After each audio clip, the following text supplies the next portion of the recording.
From Hollywood, it's time now for... Johnny Dollar. Vic Kelly, Johnny, Worldwide Mutual. How's your Spanish? CC, Senior. Oh, Mother told me there'd be days like this. Want egg in your beer? I gotta be a linguist yet? You may have to be a lot more than that to unscramble this one. Tell me about it. Oh, price is still the same, though. Get on over here, will you? Sure, but give me a little hint. I'd like to start worrying early. All right. Try this. William Billy Alder. The promoter? World's #1 salesman? Up again, down again, Alder? The same. And at this point, he's up. Up to his ears in Venezuelan oil. We're carrying $250,000 life on him. Ooh, I'd settle for the premiums, Vic. How come you're worrying? You'd worry, too, carrying coverage that size. Especially with Alder behaving like he is. Like? Like changing his beneficiary 5 times in a month. What would you say that means? Means I'll be right over.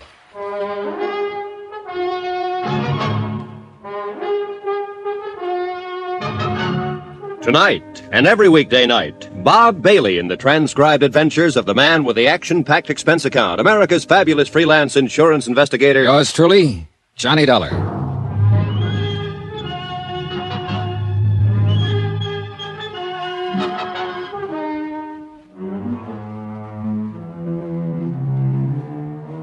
From Special Investigator Johnny Dollar to the Home Office, Worldwide Mutual Insurance Company, Hartford, Connecticut.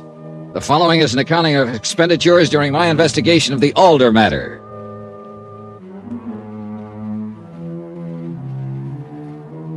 Expense account item 1, $1.35, the price of being taxied to Vic Kelly's office at Worldwide Mutual.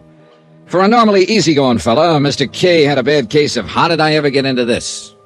$250,000. That's a big policy. Big. You look like the claim's already been filed. Smile a little, Dad. Yeah, sure. At least fill me in. How much do you know about Billy Alder? Oh, just surface stuff, what the headlines say. Promoter, wildcatter, super salesman. Fellow with a flair for selling anything. Why? Well, that's what's rough. I can't give you too much more than that.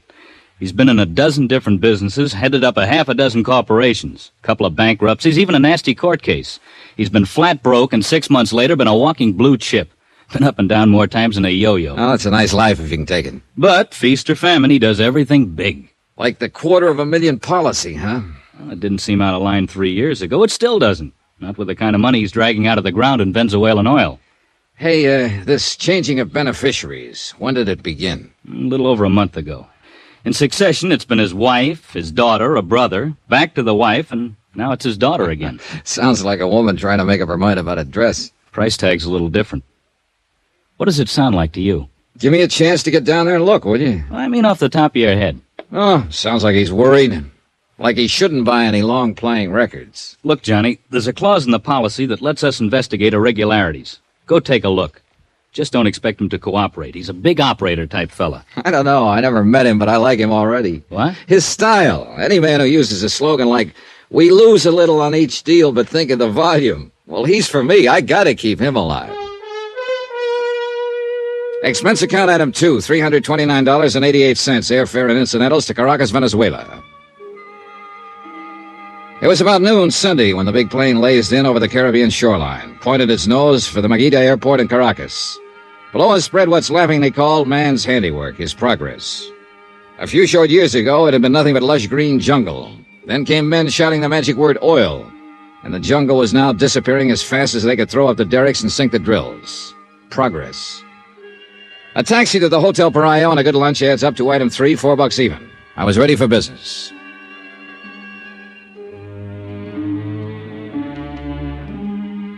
Knocking around in this game, you learn a lot of ways to save steps. On an out-of-country deal, for instance, the local police chief is one person you can't ignore. He can save you more than steps, blood sometimes. He turned out to be 35-ish, bright, relaxed. They might have changed the jungle, but nothing was going to alter Jefe Velasquez style. He took his time, even after I told him why I was here. I'm sorry about the ceiling fan, Senor Dollar. Oh, what's wrong with it? It's working. See, but it's old-fashioned, not like the, air conditioning in Estados Unidos. No problem. I'm comfortable. With all the money from the oil, you think they make modern these offices. No. It's air conditioned in the home, in the car, but not in the office. At least this one. A fan. Well, they'll get to it. Jefe, I get the feeling you're steering away from discussing Billy Alder. Of course. Then there must be a reason. See, because I do not want to give you the bum cow. Oh, bum steer. Gracias. What I mean is there is nothing to put the finger on. To look at them is a nice family with lots of money living in a big, expensive house. But you spend a couple hours there, you know, it's not that way. It's nothing you can see but... All underneath. You ever see an oil well fire, Juanito? All the burning and burning under the ground. Then, when it's enough force, whoosh, everything explodes to the sky. It's exactly what you expect will happen to these people. Someday. It's hard to figure exactly why. But that is all. Yeah. Well, thanks. I appreciate what you've given me. Now, what's the best way to get to the house? You go there, huh? That's where the job is. It's easy enough to get to, I tell you how. You mind if I ask a question, amigo? Shoot. In your own office, you got a fan or air condition? When I left him, he was even weighing the idea of spending his own money for an air condition. I went right on spending company money. For instance, item 4, $39.55 deposit and first day's rental on a U-Drive automobile. A 20-minute drive over the autopista, that's a 6-lane mountaintop freeway, less traffic jams, brought me to La Guiara, a clean, scrub-looking suburb on the edge of the Caribbean. The older house wasn't hard to find. Huge and impressive, it sat all by itself on a high promontory jutting out into the sea. I suddenly found that I'd become J. Dollar Intruder, because in the doorway of the house, a very luscious young lady was being enthusiastically and expertly kissed by a handsome young man. My cough must have been pretty frightening, because the boy took off around the house like a quarter horse. Not so the girl. She glared angrily as she came toward me. I hope you're satisfied. Well, embarrassed is a better word. I'm sorry about my timing. I'll bet you are. Well, look, miss, Happy now that you've got something to tell my father? Well, go ahead and tell him. If you'd only slow down Now, a while minute. you're at it, tell him something else, that he can hire as many detectives as he likes. It still won't keep me from seeing Paul. Well, looks like you'll need track shoes to see him now. Very funny. Assuming that was Paul. Look, I don't... Assuming. Oh, now look, lady, you never gave me a chance to explain. Not too hard to figure who you think I am, but I'm not.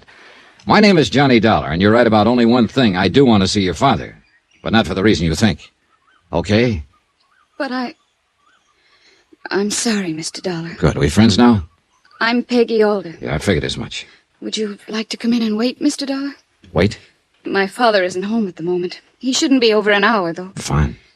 You won't say anything about what you saw? About Paul, I mean? Lady, the world is full of trouble. Why should I add to it?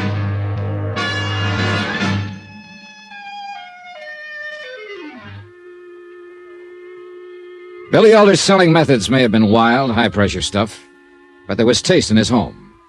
And when Peggy Alder put a drink into my hand and led me out to a patio, I was ready to get a drill and go oil hunting myself. Patio? It was a small, exclusive, man-made mountaintop, 600 feet down to the Caribbean on 3 sides. If you were going to have troubles, this was the place to ponder 'em. Peggy Alder still didn't trust me completely. Inexpertly, she tried to dig out my reason for being there. Gave up after a while, then excused herself when her father showed up an hour later. I'm glad you're here, Dollar. What's wrong? Oh, just surprised. Guess I expected to be tossed out. Why? Kind of delicate asking a man why he changes beneficiaries like some men change suits. I read the policy. Your company is allowed to ask. We appreciate your feeling that way. But it says nothing about my having to answer. No, that's right, it doesn't. But it's hard not to draw conclusions. Such as? You're afraid somebody is, shall we say, gunning for you, but you don't know who. Am I right? Is that what your company thinks, too? Well, they don't think anything, but they'd like to know. Do you enjoy your trip down, Mr. Dollar? Well, I take it I've worn out my welcome. Sorry. No. Sit down. I told you I was glad you're here. Then you shouldn't mind a couple of questions. I'll tell you nothing, Mr. Dollar. I admit nothing. Is that clear? Is it? Look here. Your company has a good deal to lose by my death. We just want to be sure nobody's thinking of it as a commercial venture. And stay here, Mr. Dollar. Here, in this house. Keep me alive.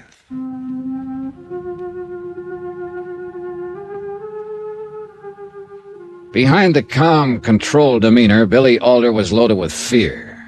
The worst kind of fear. The grinding, implacable kind of terror that for some reason has to be hidden. 2 hours later, my bags had been sent for, and I was comfortably settled in a guest room only slightly larger than Pennsylvania Station. By dinner time that night, the only other people I'd seen in the house were the servants. Alder, his daughter, and I sat down to eat alone. I must apologize for Mrs. Alder's absence, Mr. Dollar. She went to the bullfights today. She's staying in town for dinner with the others. The others? We have several guests staying with us. Charming people, Mr. Dollar. Wait till you meet them. I think we can do without that kind of talk, Peggy. You defending them, Father? Guests. Don't you mean leeches, parasites? That'll do. At least they'd have the manners not to start a thing like this in front of Mr. Dollar. You may be excused any time you like. Gladly. Incidentally, thank you for disobeying my orders to keep Paul Kincaid away from this house. You told him after you promised. Mr. Dollar told me nothing. You seem to forget that servants have eyes and ears. Sorry, didn't mean to embarrass you, Mr. Dollar. That's all right. Kids. Can't do anything with them these days. Headstrong, no sense of values. That Paul Kincaid, an oil field foreman. Can you see him fitting in as Peggy's husband? Into Billy Alder Enterprises? Quite a step up, if he can make it. Believe me, he never will. After dinner, Alder and I headed for that fabulous patio. I hoped he would open up, but he kept the talk general. Charming, witty, but simply conversation. Truthfully, I wasn't too unhappy, because the setting was one of those once-in-a-lifetime things. I couldn't take my eyes away from the lights far below, the glittering shoreline stretching from Carneiro all the way to Puerto Cabello. That's when it happened. The bullet smashed into the wooden canopy support just inches from Alder's head, so close that the splinters flew, buried themselves in his cheek. Mr. Alder, you all right? I think so. Stay here. I raced back through the house, headed for the front entrance as fast as I could. Outside, I tried to stare through the darkness into the only direction from which that shot could have come, the rolling jungle slope of the promontory. Sure, it looked deserted, but I knew it wasn't. Someone had to be out there, with 5 more bullets in his gun and murder in his heart.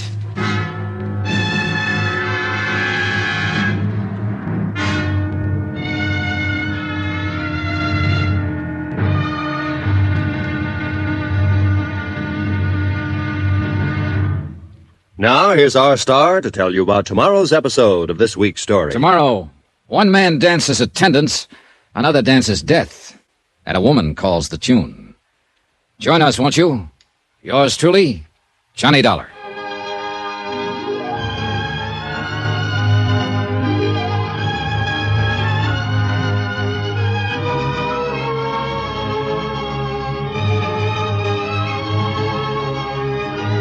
Yours truly, Johnny Dollar, starring Bob Bailey, is transcribed in Hollywood. Written by Tony Barrett. It is produced and directed by Jack Johnstone. Be sure to join us tomorrow night, same time and station, for the next exciting episode of Yours truly, Johnny Dollar. Roy Rowan speaking.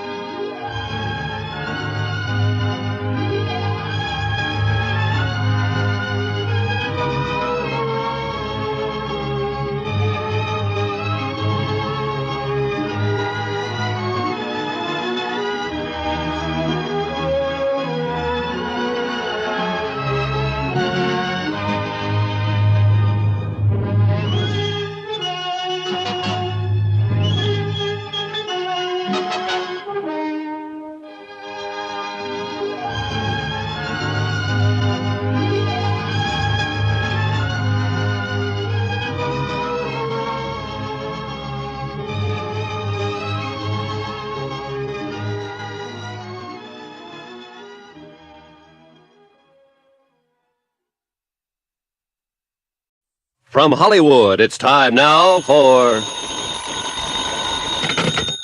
Johnny Dollar. This is Caracas Police, senor. I have Jefe Velasquez returning your call. Momentito, por favor. Thanks. I have the senor Dollar, Jefe.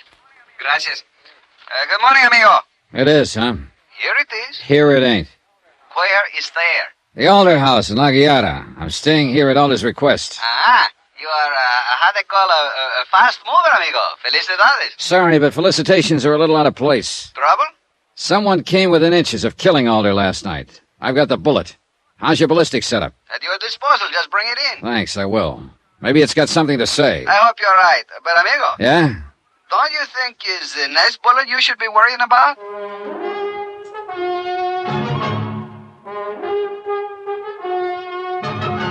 Tonight, and every weekday night, Bob Bailey in the transcribed adventures of the man with the action-packed expense account, America's fabulous freelance insurance investigator. Yours truly, Johnny Dollar.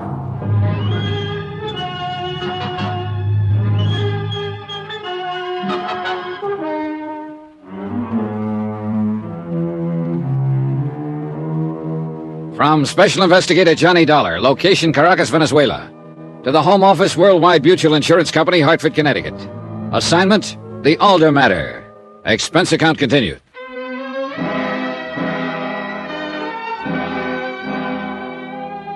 Expense account item 5, $5 even. Tip to one Nachos Gomez, servant in the Big Alder house. For a good reason. He hadn't liked the idea of my prowling the slope alone last night looking for someone with a gun. He'd insisted on joining me. True, we hadn't found anything, but he'd been there. $5 isn't much to pay for a friend, and I had a feeling I could use one. I ate breakfast alone. Alder had already gone to his office, and the rest of the house was asleep. Nacho's breakfast tray rattled when he saw the money. For me, Senor Dollar, why? Oh, call it appreciation. You didn't have to follow me out there last night. Well, you could have been hurt, Senor. You don't know the slope is a long drop to the bottom. Yeah, and lumpy. I didn't expect money. I did not do it for that. I know that. Go ahead, take it. Mil gracias. Something, I tell you something, Senor. When you go running out there last night, I was sure you would find nobody. Oh, why? But you saw for yourself. Too much, how you call it, bushes, too thick.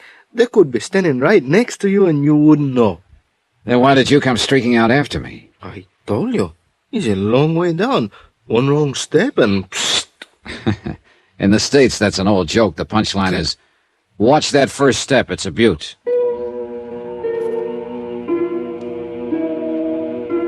I got in the car I'd rented the previous day and headed toward Caracas. I passed the driving time pleasantly by counting oil wells.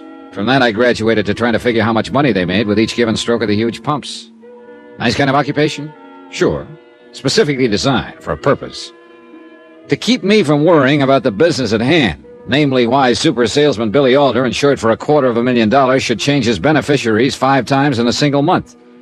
Further, who'd taken that pot shot at him last night? Answers? I went back to counting oil wells. In Caracas, I headed for police headquarters and the head man, Jefe Velasquez. He turned the bullet over to his lab, but they were short-handed. By lunchtime, I still had no report. So I took Velasquez to lunch. For a man who is living in a house like Billy Alder's, you do not look happy, amigo. That bullet traveled an inch more to the left. Billy Alder wouldn't need a house. It's a good point. You look too serious for a nice lunch. I fixed that. Oye, deme 2 pisco sour, por favor. You ever drink the pisco sour, amigo? No. Will it help? Well, they do not solve the case for you, but they make you happier about being worried. Well, maybe we'd better order doubles. They're confusing, the Alder house. What do you think? Keep him alive, Alder says, but that's the only word you can get out of him. You feel the thing I mentioned yesterday, the tension, the strangeness? The only ones I've met are Alder and his daughter. You haven't met Mrs. Alder, any of the others? Why? They got home late. After the shooting? Way after. Interesting. Oh, sure. It could have been any of them out on that slope. I do not worry about you, amigo. You will do fine. Well, here's something else interesting. Alder doesn't want me to question any of them about that shot. Oh? You notice there was no complaint to your office about the murder try. I notice. Because Alder wanted it that way. Like I say, interesting. Gracias, waiter. You sip that, amigo. See if it does not help. It's good? Oh, very nice. It will be nicer. Just give it time. You still have the Senor Billy Alder on your mind, eh? Yeah. Have another sip. Jefe. See? There's something else in my mind. You got to learn to relax, Johnny. You mentioned Mrs. Alder a few minutes ago. Seemed surprised I hadn't met her. What are you thinking of? Just that, you living at the house. No, Jefe, it was more than that. Amigo, you are imagining. Come on now, level with me. I'm far enough out in left field as it is. Write it off as professional courtesy, huh? You are a pretty nice-looking fellow, amigo. Don't snow me. Just I am simply trying to answer your question, Johnny. Mrs. Alder, how shall we say it? It does not make her angry to be seen in the company of a handsome man. I see. What's Mr. Alder's reaction? The elders must be people of breeding. If they have a quarrel, it is not in public. Thanks. But at the risk of seeming ungrateful, you could have mentioned that yesterday. It's a pretty good department, the Caracas police, amigo. You know why? Because I teach them always one thing at a time. Comprende? Mucho, amigo. Come on. We eat, then we get back to the lab. If they have not finished, I fire everybody.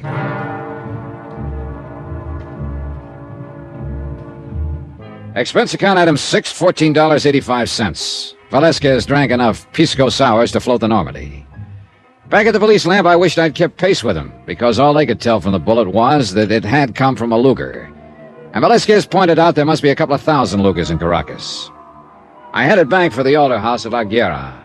Unless the members of that happy household slept all day, somebody should be alive and stirring. And they were people I wanted to meet badly.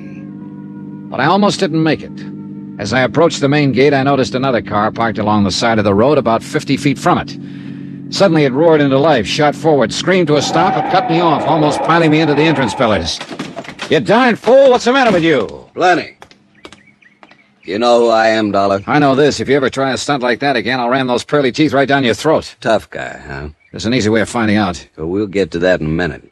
I asked you if you knew who I am. Sure I do. Paul Kincaid, the lad who was smooching with Billy Alder's daughter yesterday. You taking bows? You just couldn't wait to tell Alder about it, could you? Your girl's been telling you lies, Kincaid. I just happened to be there.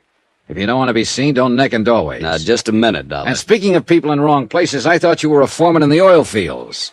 I don't see any derricks on the Alder property. I took the day off so I could come over and see you. Well, you getting a good look? Yeah.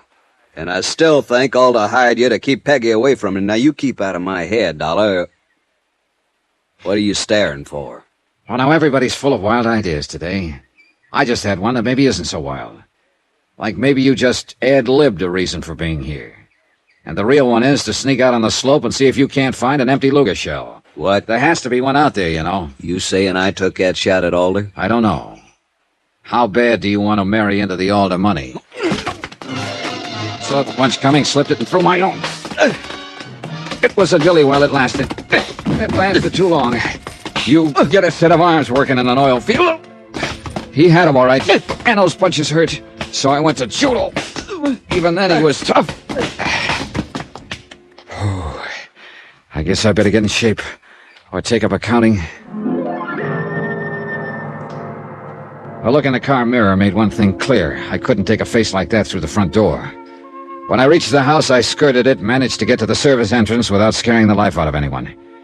Here, my little gift to Nacho Gomez, seat item 5, began to pay off. He hustled me up to my room by the back stairs, and without waiting to be asked, he got busy with bandages and things. You win, senor? Oh. Would you believe it if I said yes? Only through politeness, I think. Oh, Perdóneme, senor. That one was pretty deep. Caray. Yeah, what's the matter? I was just thinking, if you really win, I hate to see the loser. Thanks, but I can do it without seeing him again. That is about the best I can do, senor. Yeah, well, okay, thanks. Oh, no es nada. Con su permiso, senor. Sure, just tell me one thing, will you? Is anything going on downstairs? How do you mean, senor? Well, that racket we hear coming up. Racket? Oh, you mean El Montante. Montante? The bullfighter? The finest matador in the world, senor. Did you not know he's the guest of the house? He's staying here? Oh, sí. The senor and Senora Alder, they're big aficionados. They love the corrida. New style, isn't it? Fighting bulls in the house? No, senor. Montante, he just gave a demonstration of the passes with the cape, you know? Uh-huh. Oh, it's beautiful. Why you not go down and watch, senor? You see, you will enjoy. It's lovely, the fine bullfighter. Anybody ever asked the bull about that? After Nacho's gentle ministrations and a quick change of clothes, I must confess I looked slightly more like a human being again. Slightly. Anyhow, I wandered downstairs, headed for the huge living room. And it was like walking into another world, alive and pulsating to the music from a record player. 5 or 6 people stood around hypnotically beating time, their eyes glued to the great El Montante, a handsome Spaniard who skillfully worked a bullfighter's cape in the center of the floor. Nacho hadn't exaggerated.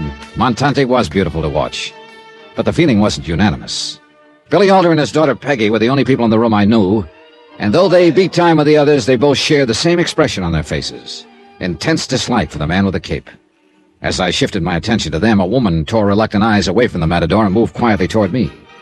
She wasn't really beautiful, but tremendously chic, for want of a better word, and that made her seem beautiful. I'm Constance Alder, Mr. Dollar. Welcome to our home. Well, thank you, Mrs. Alder. I'm afraid I've been negligent as a hostess.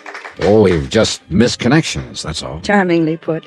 Do you mind if I wait to introduce you to the others? When Montante's finished? No, of course not. Please go on back. Don't worry about me. I'm doing fine. Thank you. I watched her as she crossed the room, then realized that someone else was doing exactly the same thing, her husband, Billy Alder. Only the look on his face was the same glaring dislike with which he'd favored the cape-wielding matador. Interesting. Then, after a long moment, Constant Alder moved quietly out of the room, as though not wishing to disturb the others. The performance was still going strong, and after about 5 minutes, I moved out onto the patio, stood looking down at the La Guerra harbor. Because it was on my mind, I stared down at the spot on the slope from which the Luger had been fired, and I saw that someone was there, awkwardly searching the ground. A moment later, they straightened up, moved a few feet to continue the search. Even in the late afternoon sun, there couldn't be any mistake in the searcher's identity. It was Constance Alder.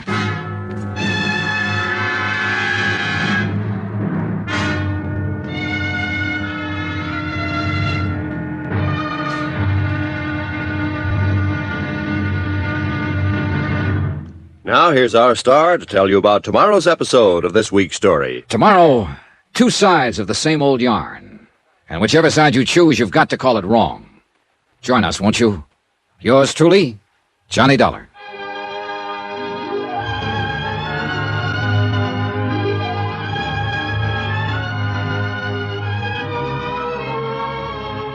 Yours truly, Johnny Dollar, starring Bob Bailey, is transcribed in Hollywood. Written by Tony Barrett, it is produced and directed by Jack Johnstone. Be sure to join us tomorrow night, same time and station, for the next exciting episode of Yours truly, Johnny Dollar. Roy Rowan speaking.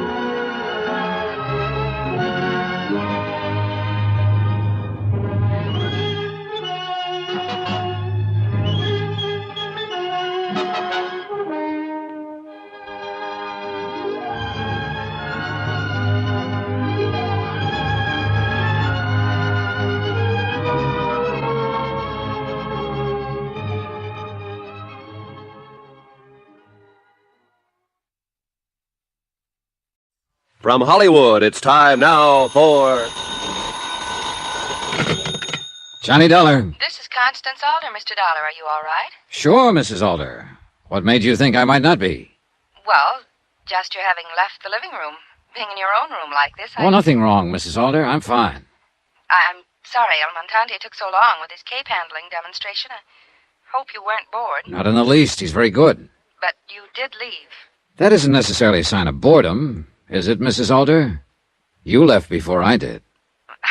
Yes, of course. The hostess has to keep busy, you know. Sure. And like I said, I wasn't bored. I only left because I wanted a little air. I went out on the patio for it. Wonderful spot, Mrs. Alder. You can see everything. The harbor, the slope down from the house, even anyone who might be on it. I want to see you, Mr. Dollar. Talk to you. That figures. Where? Your car. Half an hour.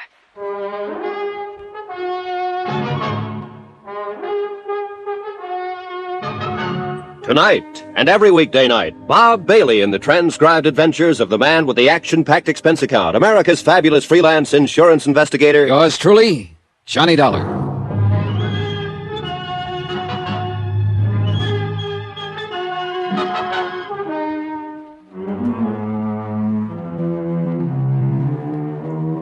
From Special Investigator Johnny Dollar, location Caracas, Venezuela, to the Home Office, Worldwide Mutual Insurance Company, Hartford, Connecticut.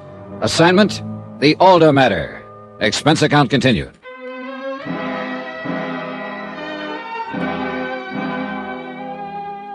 Sometimes it takes only a few well-chosen words to start the mountain coming to Muhammad. And it looked like I'd picked the right ones with Constance Alder. Whatever she had to say, I wanted to hear it, because it was a cinch nobody else in this rat race was giving away any information. Yeah, I wanted very much to hear what Mrs. Alder had to say. I headed downstairs right away because I have a fetish about being early, but my timing was bad. Hey, Dollar, you got a minute?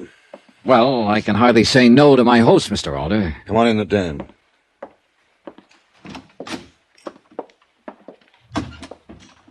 Anything the matter? There's cuts on your face. What happened? Your daughter's boyfriend. Paul Kincaid? Yeah, he's got the idea you hired me to bust up their little romance. He didn't like it. That idiot. Is that all you've got to say, Mr. Alder? What? Because if it is, let me tell you how I feel about it, where I stand. Look, Dollar. No, you look. I know you're the insured, but I just about had it with you. I don't have to take that kind of talk. I think you do. You asked me to keep you alive, but you won't lift a finger to help. Every time I ask you a question, you look the other way, do an imitation of a clam. What am I supposed to be, a mind reader? All I want you to do is protect me. Oh, come on, Alder. You're smarter than that. Protect you from what? You've almost been tagged out once. You must have an idea who made that try and why. I have no idea. Just like that, huh? Mr. Dollar... Look, Mr. Alder, don't you see that by not opening up, you're making a clay pigeon out of yourself? I can tell you nothing. You know that I'd be justified in suggesting my company cancel the policy. Well, you'll have to suit yourself about that. Excuse me. Just a minute. What did you tell your family and guests about me? Who am I supposed to be? An old friend from up in the States. Uh-huh. You realize something, old friend? That's the first question I ever asked that you had an answer for. It's the first one I considered you had a right to ask. Mr. Alder. Yes? Whose side are you on? Yours? Or the person who's trying to kill you?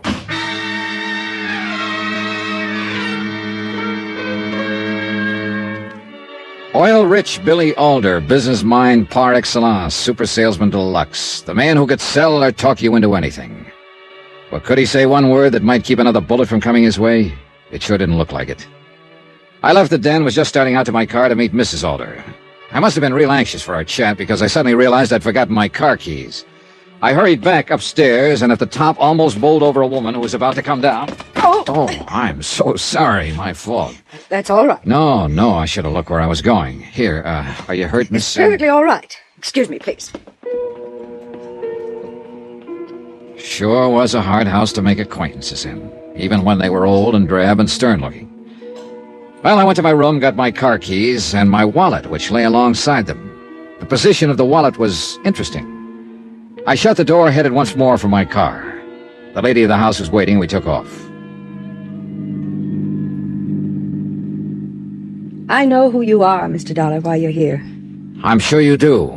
I was just back in my room. What? I'll give you a tip. Never search a pro's room. He always puts an article down in a certain position, then memorizes it automatically. A searcher can never replace it exactly the same way. With me, it's wallets. I did not go into your room. Oh? Then name a guess for me, will you? 50-ish kind of lady, kind of faded, severe-looking? Why? I'm just curious. Doris Cole, a very old friend from the States. Mind telling me where her room is? Right next to yours. Why? Well, I just ran into her as she was coming downstairs. She looked a little, call it worried. That's ridiculous. She'd have no more reason to search your room than I would. Sure. Let's forget it. A little while ago, I saw you searching out on the slope. And you know I saw you. Now, what were you looking for? An empty cartridge? You think I fired that shot at my husband? Someone did. And there are easier places to go for a stroll than on that slope.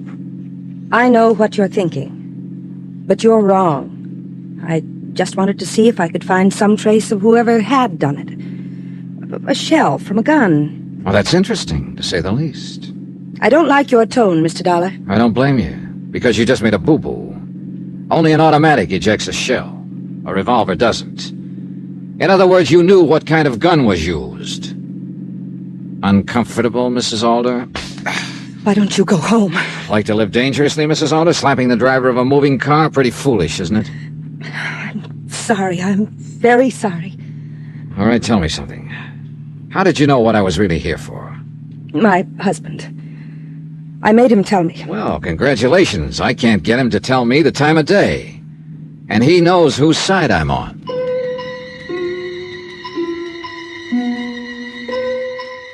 We rode back to the house without exchanging another word, and one thing was obvious. The chic Mrs. Alder had apologized all right, but the anger I'd stirred up could have powered a fair-sized city for a week.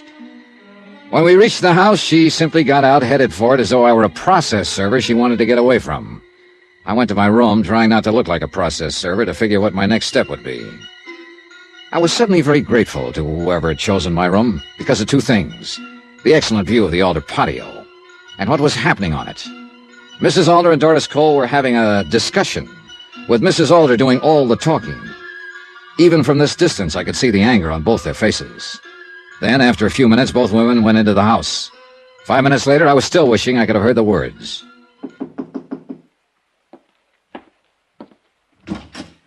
Well, Miss Cole, won't you come in? Well, I only stopped for a moment. Glad you did. I just wanted to apologize for my behavior when we ran into each other on the stairs a little while ago. Oh, nonsense. It was my fault. No. I meant, well, I was so brusque and, well, I just don't know what I could have been thinking of. Oh, you were nothing of the kind. Don't worry about it. You're very nice about it. Very nice. Well, excuse me now, won't you? Oh, sure thing, Miss Cole. Thanks for taking the trouble. Yes. I watched her as she hurried down the hall. An awkward woman who left you with one strong impression, that she had little feel for the social graces. The impression was emphasized about 2 minutes later by a second visitor, one who knew all about the social graces, Constance Alder, all smiles and charm. I'll bet you thought we ran out of food, Mr. Dollar. I was kind of wondering. Blame El Montante. Does he eat everything in the house? Oh, not quite. He just refuses to allow dinner to be served. Insists that tonight he's the host, that it's his evening. Oh, what does that mean? Dinner in town, the high-lie matches, and night-clubbing afterward. He simply won't be refused. Insists that everyone in the house be his guest. Sound attractive? Well, it would be pretty hard to say no to an offer like that. Good. Don't be long. Everyone's dressing like mad. Should be quite an evening. It was. Montante was acknowledged to be a great matador. He had just as much class outside the arena. He ordered a dinner, and it was gourmet time. He placed our bets at the highlight matches, nothing but winners. And at the nightclub, nothing but champagne. For a group of people living in a house loaded with tension, it was a ball. And a lot of it was because of the matador's quiet, easy manner. He was a man who knew how things should be done and did them. It was pretty tough not to like him. Constance Alder seemed to feel the same way, her eyes always on him. But the matador himself was never once out of line, never said or did anything that could possibly offend Billy Alder. And for a busy host, he was observant. I found that out while the others were dancing. Perhaps I can answer the question, Senor Dollar. I haven't asked one, Senor Montante. In words, no. But it's not difficult to interpret. You watch Mrs. Alder, then me. Then a question is in your eyes, no? You're a pretty sharp fella, Senor Matador. And a gentleman, Senor. I do not pursue other men's wives. The question is answered? Partly. What happens when you're the pursued? I see. Senor Dollar, women with money but without great beauty, they try to compensate, each in her own way. Hers is not unusual. Acquisition. The company and attendance of a man who is presentable, admired. I am not unknown in the arena, so for the moment it is my company. Tomorrow, a better-known companion, if one should appear. As simple as that. It's sad, no, senor? And a little embarrassing. Thanks. And I'm the one who's embarrassed. I thought your eye was on the Alder fortune. Senor, you know what I receive for a Sunday afternoon in any Latin American country? $10,000. Sometimes more. Your question is answered, senor? Well, not quite. Why does a fella take bullfight lessons? Like I said, the evening was pleasant, but it was still a job. Watching Doris Cole now, awkwardly dancing with Billy Alder, I kept thinking of her argument with Mrs. Alder, her furtiveness. I felt sure she'd been the one who'd searched my room, and there would never be a better chance to return the compliment. So I developed a sudden killing headache, and over the protests of the others, said goodnight and grabbed a cab for the Alder house in Aguilera. In Miss Cole's room, I did a hurried but thorough search, and came up with two things that proved real interesting. A passport with Doris Cole's picture, but made out to one Dora Jansen, and an unsigned letter postmarked New York. In a quick scrawl, it said simply that the Caribbean Star would arrive in La Guiera on the 17th. I'm sorry about your headache, Mr. Dollar, but there is no aspirin in my room.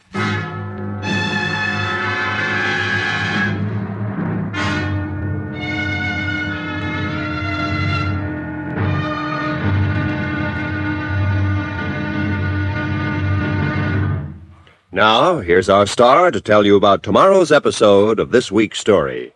Tomorrow, motives for murder are like peanuts. Once you start, you can't stop. One difference, though. A peanut won't kill you. Join us, won't you? Yours truly, Johnny Dollar.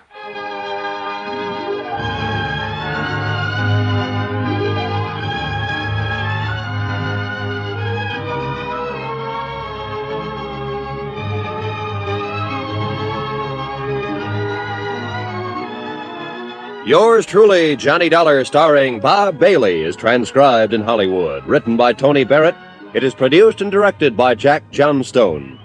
Be sure to join us tomorrow night, same time and station, for the next exciting episode of Yours truly, Johnny Dollar. Roy Rowan speaking.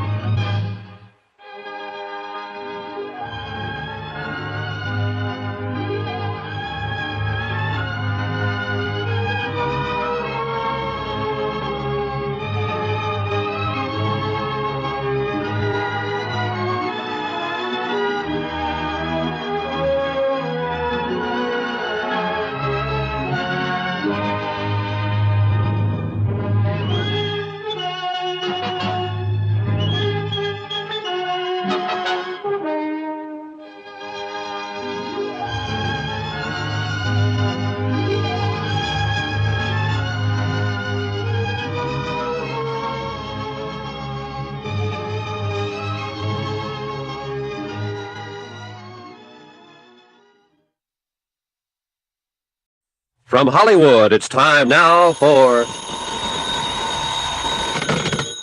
Johnny Dollar. Dollar? There's Alder here. There must be something the matter with the house phone. I thought I rang a different room. Doris Cole's room, Mr. Alder? Well, yes. That's what you got. Now, see here, Dollar, you're not questioning that woman, badgering her. We were simply discussing two headaches and the value of aspirin. Want to speak to her? I just wanted to be sure everything was all right. Both of you running out of the nightclub with headaches like that. Oh, everything's fine. I'd like to speak to you, though. Sorry, it's late. I have a long day tomorrow. I'm afraid it's important. Good night, Dollar. Are you thinking of arresting me, Mr. Dollar? I'm not a policeman, Miss Cole. You act like one. Answering my phone, sneaking into my room while I'm gone. That evens the score, then. You had a quick look through mine earlier in the day. Mr. Dollar. Just what were you looking for, Miss Cole?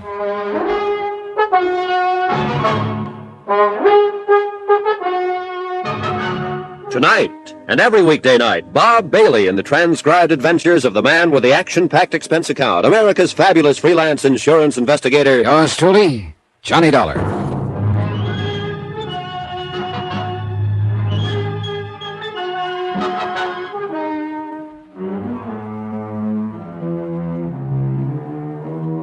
From Special Investigator Johnny Dollar, location Caracas, Venezuela, to the Home Office Worldwide Mutual Insurance Company, Hartford, Connecticut. Assignment, the Alder matter. Expense account continued.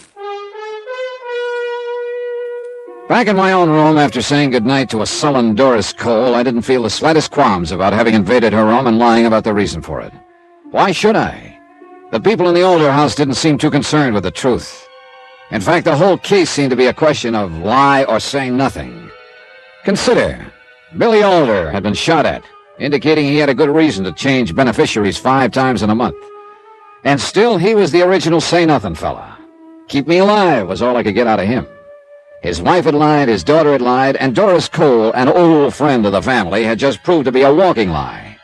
The passport I'd found in her room had her photograph, all right, but it said she was Dora Jansen. An unsigned letter in the same drawer had stated simply that the Caribbean Star would dock tomorrow. I got into bed, and an odd thought hit me. If the Caribbean Star didn't dock, would the steamship company have joined the Liars Club too? Expense account item 7, 10 cents, one newspaper, bought on the La Guiara docks early next morning. My Spanish is pretty nothing, but I could read the important thing, that the Caribbean Star was due at noon. With time to kill, I drove into Billy Alder's office in Caracas. He hit the ceiling when I told him about Doris Cole's passport. I was suddenly glad I'd mentioned nothing about the letter. Dollar, how dare you search the room of a guest in my house? How dare you? Just returning a courtesy. What? Mine was searched thoroughly. Well, that still isn't any reason for your behavior. Oh, one-way ethics, Mr. Alder? I've told you repeatedly, Dollar. There's only one reason I want you here. I know. Keep you alive. But how? With handcuffs on? Now, suppose I told you to find some oil, then refused to let you dig any holes in the ground. You'd begin to smell a rat, wouldn't you? What are you talking about? Just about everything in this cell. Look, I have a very busy... Who is Dora Jansen, Mr. Alder? And why does she call herself Doris Cole? You're making too much of nothing, Dollar. It isn't a crime to use another name. That depends on the reason, doesn't it? She's an old friend. Oh, who isn't? Dollar, Aren't you tired of that tune? For a man who's afraid for his life, you've got more old friends than anyone I ever knew. Also, I haven't noticed anything particularly friendly between you. Yeah, she's not a well woman, Dollar. I don't want you bothering. You don't want me bothering anyone. Exactly. Not even the one who fired that shot at you. So I can't help getting an impression that you have a pretty good idea of who it might have been. I told you I was busy, Dollar. Yeah, but it's what you haven't told me I keep thinking about. Dollar. What? Did you find anything else in that room beside the passport? Why, Mr. Alder, what's happened to your sense of ethics? There was still plenty of time before the Caribbean Star would be docking, and Billy Alder's reaction had dictated my next move. The cable office in La Guiara suddenly seemed like a very important place to visit. There were too many silent mouths in Caracas, and I needed one that had something to say.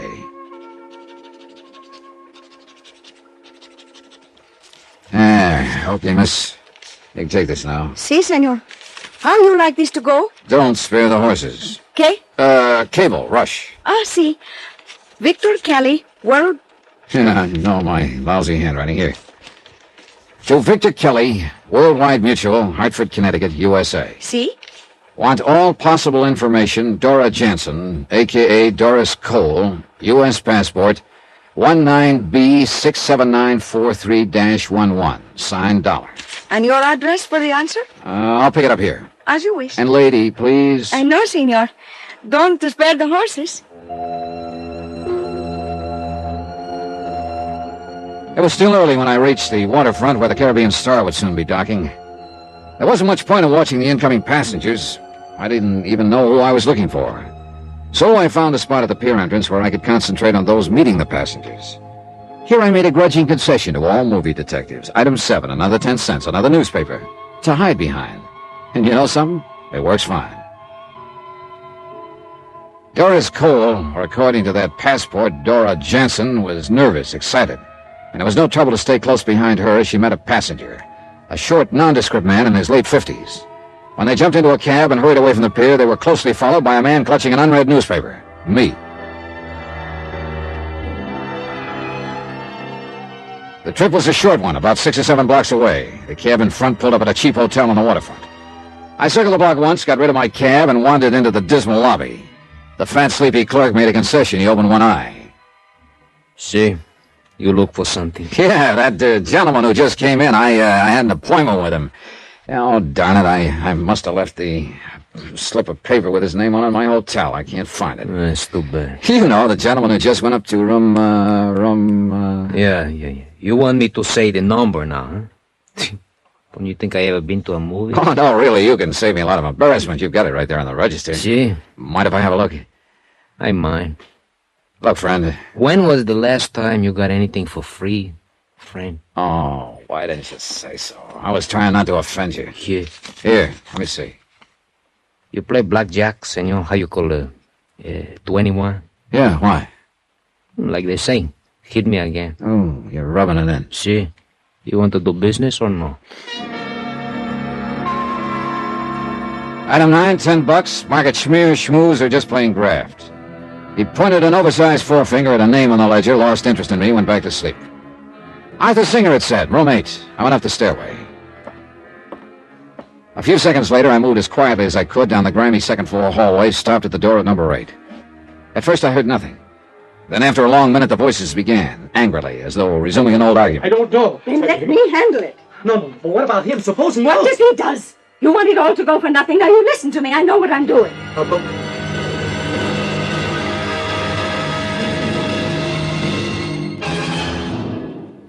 5 minutes later, I was back in the cable office getting a second message off to Vic Kelly in Hartford.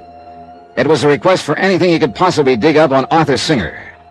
I didn't hope for too much because it would probably turn out to be an alias, but it was an angle I couldn't afford to overlook. You're not back for answers so soon, senor. Oh, no, I just want you to get this one off. Same fella. And same way, no spare the horses? That's it. And thanks. It's nada. Oh, senor, I want to ask you something. Shoot. Your business partner, did I do something to displease him? He seemed so angry. My who seems so what? Well, he was so nice at first, but after he read the Wait a message... minute, hold everything. First of all, I have no business partner. Oh, then I make terrible mistake. Oh, just tell me what happened. Well, this man, he come in less than a minute after you leave, was very nice. Yeah? Said he was your business partner, that he'd just leave you. You were worried because you forgot whether you say something in the message you just sent. Then you asked him to check it for you. He seemed to know what he was talking. So you showed it to him. Then? That is when he got so angry. He just put it down and leave. What did he look like? A little less tall than you, and he have gray hair. Eyeglasses? See, eyeglasses. Gray suit? See, senor, gray suit. You know him? I'm beginning to wonder if anyone really does. I am so sorry for my mistake, senor. Oh, forget it. It wasn't your fault. Just send that second message. Si, senor. About the answers. Send them to me at William Alder's house as soon as you get them. Maybe we'll read them together. Sure. Billy Alder was my new business partner. Alder, the original close-mouthed fella. But it looked like there was nothing wrong with his brain or his eyesight. Then suddenly I didn't mind that he'd read my message to Vic Kelly, because a frightened man usually reacts at the extreme ends of the scale. He'd been at the let's-do-nothing end. Maybe he'd now go the other way. There was one more step I could make on the waterfront, so I made it. My credentials presented at the steamship offices got me a look at the passenger list of the Caribbean Star. The name Arthur Singer wasn't on it. I started down the small waterfront street to where my car was parked. My mind was full of Billy Alder and the pieces of this crazy puzzle, tugging one way, pulling another. Trying to make sense out of it somehow, I used some sort of slide rule where logic could be a solid base. No matter how I twisted it, I knew one thing. It just wouldn't work. I didn't have enough yet to make it work. I was just reaching for the door handle when I saw his reflection in the car window, the man who'd sneaked up behind me, blackjack raised high in the air. The blackjack was just insurance. He was tough enough without it. I finally worked him to the side of the car, managed at a half Nelson, and let the car door workers my blackjack. 5 seconds later, an officer came rushing up, and 5 minutes later, I sat in the office of Jefe Velasquez, chief of police. You feeling all right now, amigo? Yeah, sure. What did you get out of that blackjack artist? Just what I expected.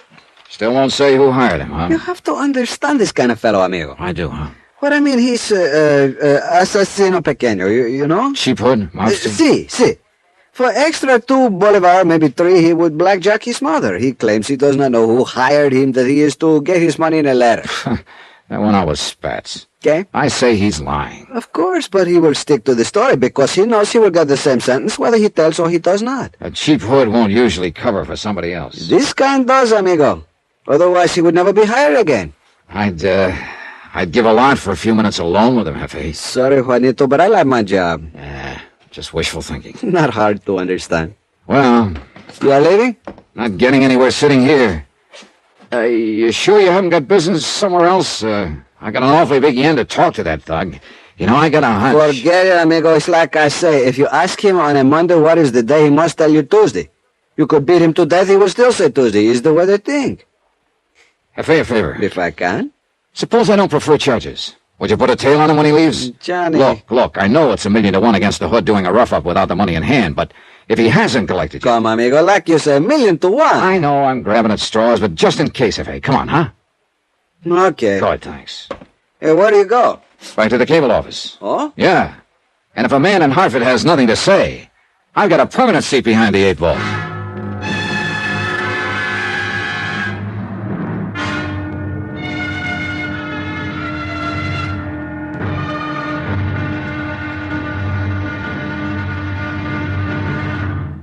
Now, here's our star to tell you about the final episode of this week's story. Tomorrow, a puzzle never fits itself together. You've got to snoop, pry, and juggle the pieces. And sometimes people get killed that way. Join us, won't you? Yours truly, Johnny Dollar.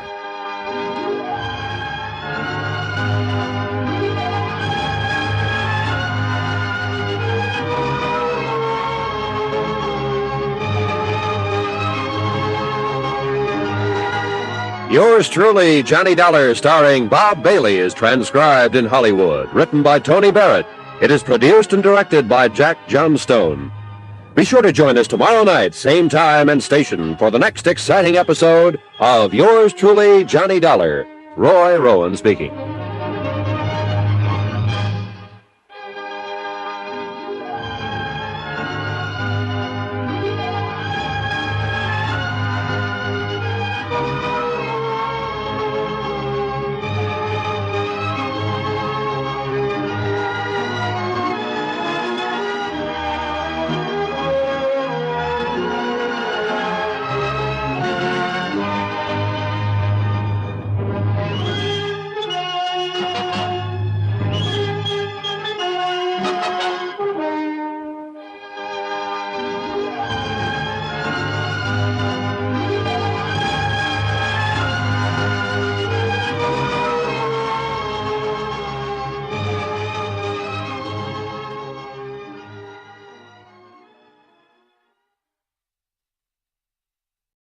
From Hollywood, it's time now for Johnny Dollar. Good morning, Senor Dollar. Is La Guiara cable office calling? We have an answer to cables you sent to Hartford, Connecticut. Good. Would you like me to read the message, Senor? No, I'm on a telephone with extensions. Oh, I see. Perhaps you prefer I have it delivered then? No, I don't. Then you will come in for it yourself? Yeah, just as fast as I can get there.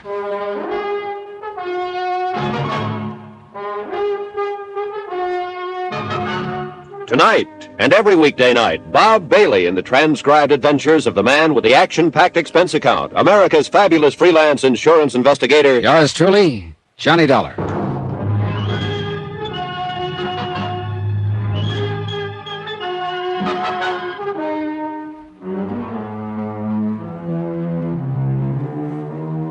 From Special Investigator Johnny Dollar, location Caracas, Venezuela, to the Home Office Worldwide Mutual Insurance Company, Hartford, Connecticut. Assignment, the Alder matter. Expense account continued. At the cable office, I ran into another dead end. Vic Kelly back in Hartford had come up with absolutely nothing on either Dora Jansen, who called herself Doris Cole, or Arthur Singer, the little man she'd hurried off an incoming liner yesterday. Complete strikeout. I headed outside, caught a glimpse of Mrs. Billy Alder watching me from across the street. Social life changing, Mrs. Alder? Does being my hostess include tailing me? Does being on La Guiara Street constitute tailing you? Preserve me from amateur detectives. Good morning, Mr. Dollar. Now, come on. You rushed out of the house so fast you couldn't possibly have eaten. I'll buy you breakfast. I knew it was curiosity that made her take me up. She just couldn't resist the thought that maybe I'd give something away, let something slip. She ate warily, tentatively. We must have looked like two boxers in a close fight sitting on the edge of their stools, waiting for the last round, the one that would decide the winner. You're staring. Thinking. You love your husband, Mrs. Alder? There'd better be a reason for a question like that. Let's stop sparring, huh? You know why I'm down here. Do I? You told me you did the other day. So I did. Now, don't be aloof, lady. You're not that much in the clear. You've been the beneficiary several times and dropped. My daughter is the present one, I believe. And what exactly is your point? There's been no crime committed. No crime? Somebody's bullet misses your husband by inches and you call it no crime? Thank you for breakfast. Don't forget I saw you out on the grounds of the house searching the place that shot came from. I told you before. You knew an automatic pistol was used, admitted looking for a shell. You talk too much, Mr. Dollar. And you talk too little. Look, why have you been tailing me? It's certainly not to see that I'm protecting your husband's life. So it's obviously to make sure that I don't find out something. Now, what is it, Mrs. Alder? And why is it so terribly important I don't find out about it? If you won't leave, Mr. Dollar, I will. There's this about getting someone angry enough, fearful enough, it makes them forget about caution. Mrs. Alder never once looked back, simply headed straight for the cheap little waterfront hotel where Arthur Singer was staying. She stayed for over half an hour, and when she left, she still looked frightened. Whatever the game was, it looked like everyone was a player but me. But Mrs. Alder's move helped, started an idea gnawing at me. So I headed for Caracas in the office of a smart cop, Jefe Velasquez. I needed someone to talk to, and the Jefe was a good listener. Come, amigo, sit down. Tell me where it feels wrong, huh? Billy Alder. He does all that changing in his policy, so I assume he's scared of being knocked off. Probably by one of the people who has been named a beneficiary of the policy. So? So now take the other people concerned. Alder's wife is as much a clam as her husband is. Also, she knows what kind of a gun was used to take that shot at him. Dora Jansen, a woman who uses an alias, and is obviously afraid of me. Arthur Singer, a little man Dora has hidden in a waterfront hotel. And now I find Alder's wife knows about the little man, too. Conclusion, amigo? That the three of them are in on something together. But not to kill Alder for that policy. His daughter gets it all. Yet Alder is afraid. And I think he's scared of something the others know. Now, suppose that shot wasn't meant to kill him, just frighten him. A sign that somebody meant business. That is a nice piece of logic. Yeah. Now all I gotta do is make it work. Look, Jefe, whatever this deal is, nobody's gonna make a move till I'm out of here. So? So, good, bad, or indifferent, I'm going to do a little acting. I stayed with Velasquez another half hour, setting things up as best I could. Then I drove to the airport and paid item 11 $309.80 for a plane ticket marked Hartford, Connecticut.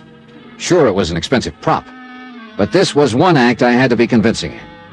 I drove back to Caracas, pasted a real angry look on my face, marched into Billy Alder's sumptuous office, and threw the airline ticket on his desk. He studied it for a long minute.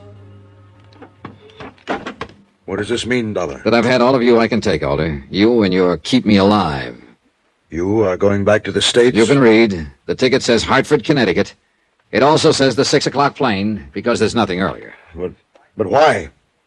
Why, Dollar? So I can get back and make my recommendations to the insurance company. You know what I'm going to recommend, Alder. Please, wait. That they cancel your policy because of your refusal to cooperate. Sorry, Alder. Dollar, please, now don't do it. I beg There's a clause in that policy. I don't care about that policy. Now, don't you understand? Understand what? Listen to me. All that changing of beneficiaries. I only did that to make them send someone down here. I need protection. Against what? I'm in a jam. All I want is protection until it's peacefully settled. Do you understand? No, plainer. I know someone wants to kill me over a business deal. I'm asking you to see that I stay alive until I have time to reason with this man. Who is he? I can't tell you. Then let me tell you something. He's just arrived in town. How did you... Don't you see, Mr. Dollar? You must stay. Sorry. Goodbye, Mr. Alder.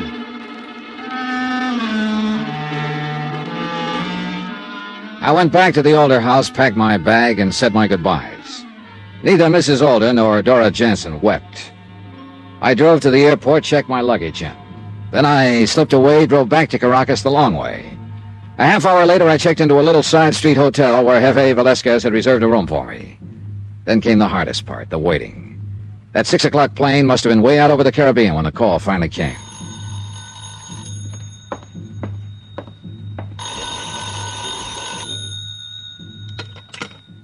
Yeah? Velasquez here. You tired of waiting? Oh, brother, you know it. Look, Jefe, your men check in. Maybe I should have taken part of the work. Be patient, amigo. Your whole idea depends on it thinking you took that plane. You must stay right where you are. But what about your men? Have they... I get a call every couple minutes, amigo. Alder, his wife, the Dora Johnson, Arthur Singer. I can tell you every move they make in the last 3 hours. But they haven't made the one I'm waiting for, huh? You will know it 3 minutes after they make it. If they make it. Thanks, Jefe. 5 minutes later, Velasquez called again. He took only enough time to tell me he was on his way and to be down in the street in 2 minutes. I was. I only beat him by seconds. Come on, amigo. Well? It looked like your plan worked, Juanito. This Dora Johnson. Yeah? As soon as she learned your plane left, the one you did not take, she rushed to the waterfront hotel, pick up the Arthur Singer. Then the two of them rushed to the Alder house. And? Alder must have seen him coming because he jumped in his car and raced out in the direction of his oil field at Carranero. They see him and follow him. That's where we headed for. Then we better get things going, get there before Singer kills Alder. I don't know whether or not he deserves killing, but I know one thing. It'll cost my company $250,000. Velasquez's men were plenty good. Halfway to Carranero, one of them flagged us down, told us both cars had definitely passed his way. And when we reached the oil field, another one waited at the gate. He told us Billy Alder, Dora Jansen, and Arthur Singer were in a little work shack across the field. We left the car and moved as quietly as we could toward the shack. There was a weird feeling. In every direction, you could see the great oil rigs working, pumping, ignoring us. We reached the shack, peered cautiously through the window. An even weirder scene was taking place. An almost hysterical Dora Jansen pointed a Luger at a sweating Billy Alder. A terrified Arthur Singer pleaded with her. Their words pushed easily through the thin wooden slatting. Dora, please don't do it. You'll only make things worse. Your brother's right, Dora. Dora, listen to me. Like he listened to you 4 years ago. What did it get him, Mr. Fancy Promoter? Tell me that. I'll make it right with him. A quiet gentleman. A bookkeeper who never did anything wrong in his life until you sold him a bill of goods. Now listen to me, both of you. So he rigged your books for you. Made false entries, made it look like he was responsible for the bankruptcy. And he did the 3 years in prison that you should have done. For $100,000. That was the deal. And believe me, I'm not trying to cheat him. The money is tied up in my business. I need time, but I'll pay him. Pay him? It's been a year since he came out of jail. You'll never pay. You'll try to cheat him out of the money one way or another. I swear to you, Dora. It's a lot easier to kill him than pay him, isn't it? Oh, you're crazy. Is that why you kept the Luger in the house? Were you worried when it disappeared? When I shot at you to let you know I meant business? Think what you're doing. Dollar knows all about this. Oh, yes. Your bodyguard must have gotten frightened after I had him beat up the other day. He's on his way to the States in a plane. Dora! No! I'm going to kill you. Now! Come on. Put it down, Dora. You pull that trigger and he'll still come out the winner. No! Senorita, do not make me fire, please. I don't care. As long as he gets what he deserves. Stand back! Senorita! For a split second, she wavered. Then the hate took over. Alder sank to the floor, disbelief on his face. Panicked, she raced out into the night, and I went after her. Dora! No! Dora, hold it! No! There's no place to go, Dora! Stay away from me, here! Don't come in!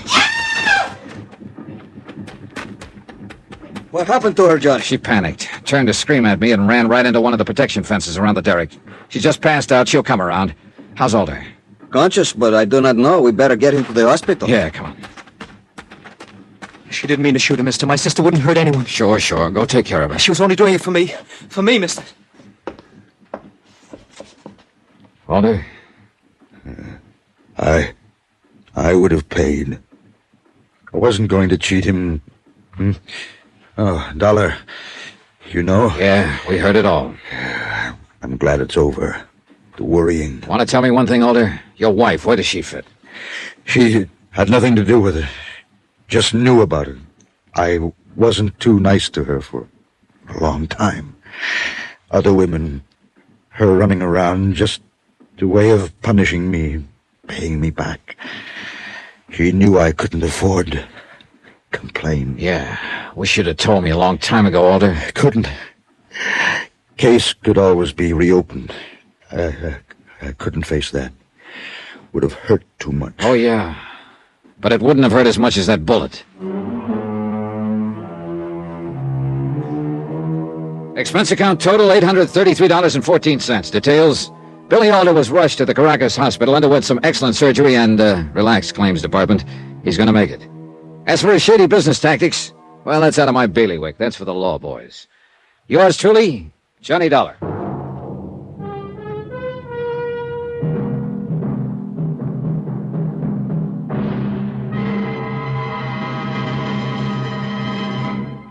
Now, here's our star to tell you about next week's story. Next week, a quiet cabin by a quiet lake, a place ideal for romance and ideal for murder. Join us, won't you?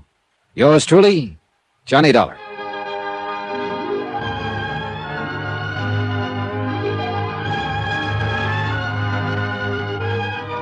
Yours truly, Johnny Dollar, starring Bob Bailey, is transcribed in Hollywood. Written by Tony Barrett. It is produced and directed by Jack Johnstone. Heard in this week's cast were Gil Stratton, Harry Bartell, Barbara Fuller, John Daner, Virginia Gregg, Don Diamond, Vivi Janis, and Tony Barrett. Musical supervision by Amerigo Marino.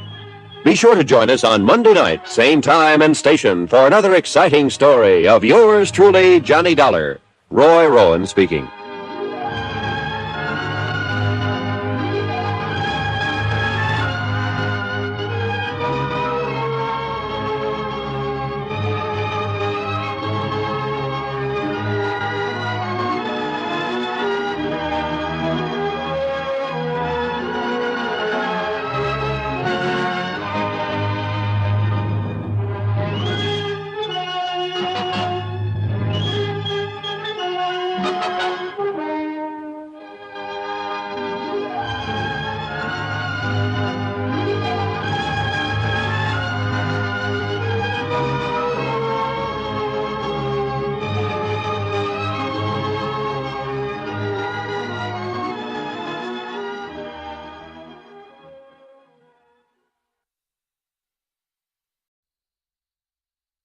From Hollywood, it's time now for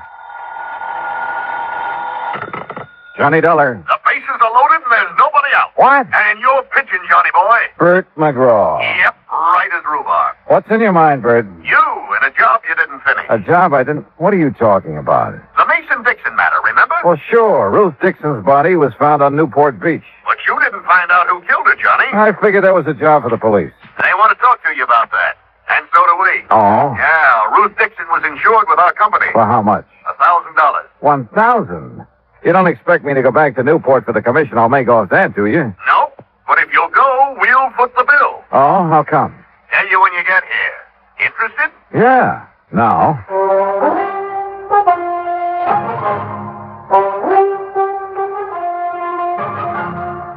Bob Bailey, in the exciting adventures of the man with the action-packed expense account. America's fabulous freelance insurance investigator. Yours truly, Johnny Dollar.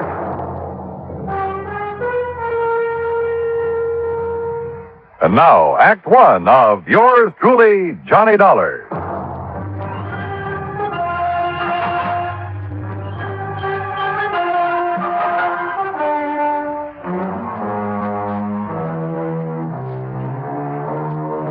Expense account submitted by Special Investigator Johnny Dollar to the Providential Assurance Company, 393 Dewey Avenue, Hartford, Connecticut.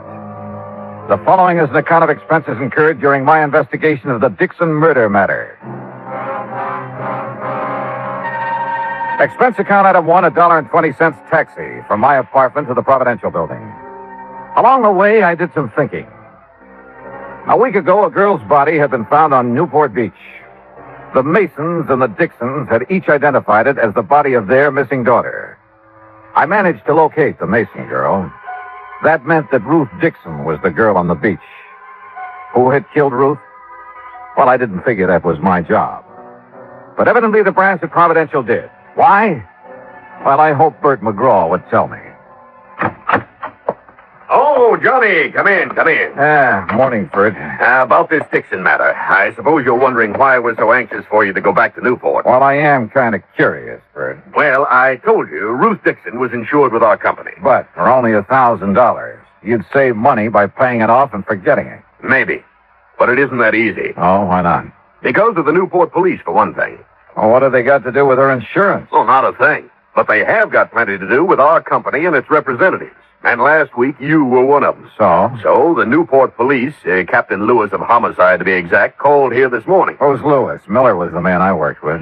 Lewis took over because Miller didn't follow up on you. And he's very unhappy with you, Johnny. I can't imagine why. No? Well, Captain Lewis says you left Newport without giving his office all the information you had on the Mason girl. The Mason girl? What's she got to do with the Dixon investigation? Well, how should I know? Darla Mason didn't even know Ruth Dixon. Lewis says different. But that's beside the point. We can't afford to have any police department in this country feeling the way the Newport boys do about our investigator. Oh, come on now, Bert. It isn't at all that serious. Johnny, we have to have police cooperation. And we can't force them to cooperate, so we try to build up a sufficient amount of goodwill. But, Bert... No, it's too late to apologize. Who's apologizing? Captain Lewis chewed out my boss. My boss did it to me, and I have orders to do it to you. Okay, so get it over with. Well, I'm almost through. Except that no matter what it costs us, it's going to be worth it to have goodwill restored. You understand? Sure. And whatever you do in Newport, please keep Captain Lewis informed. If you stumble onto something that might lead to the Dixon girls' killer, tell Lewis about it. Okay, Bert, whatever you say. Oh, no hard feelings, Johnny. No, everything's just fine. Oh, good boy. Glad to see you understand. For an expense account like the one you're going to get, I could understand the theory of relativity.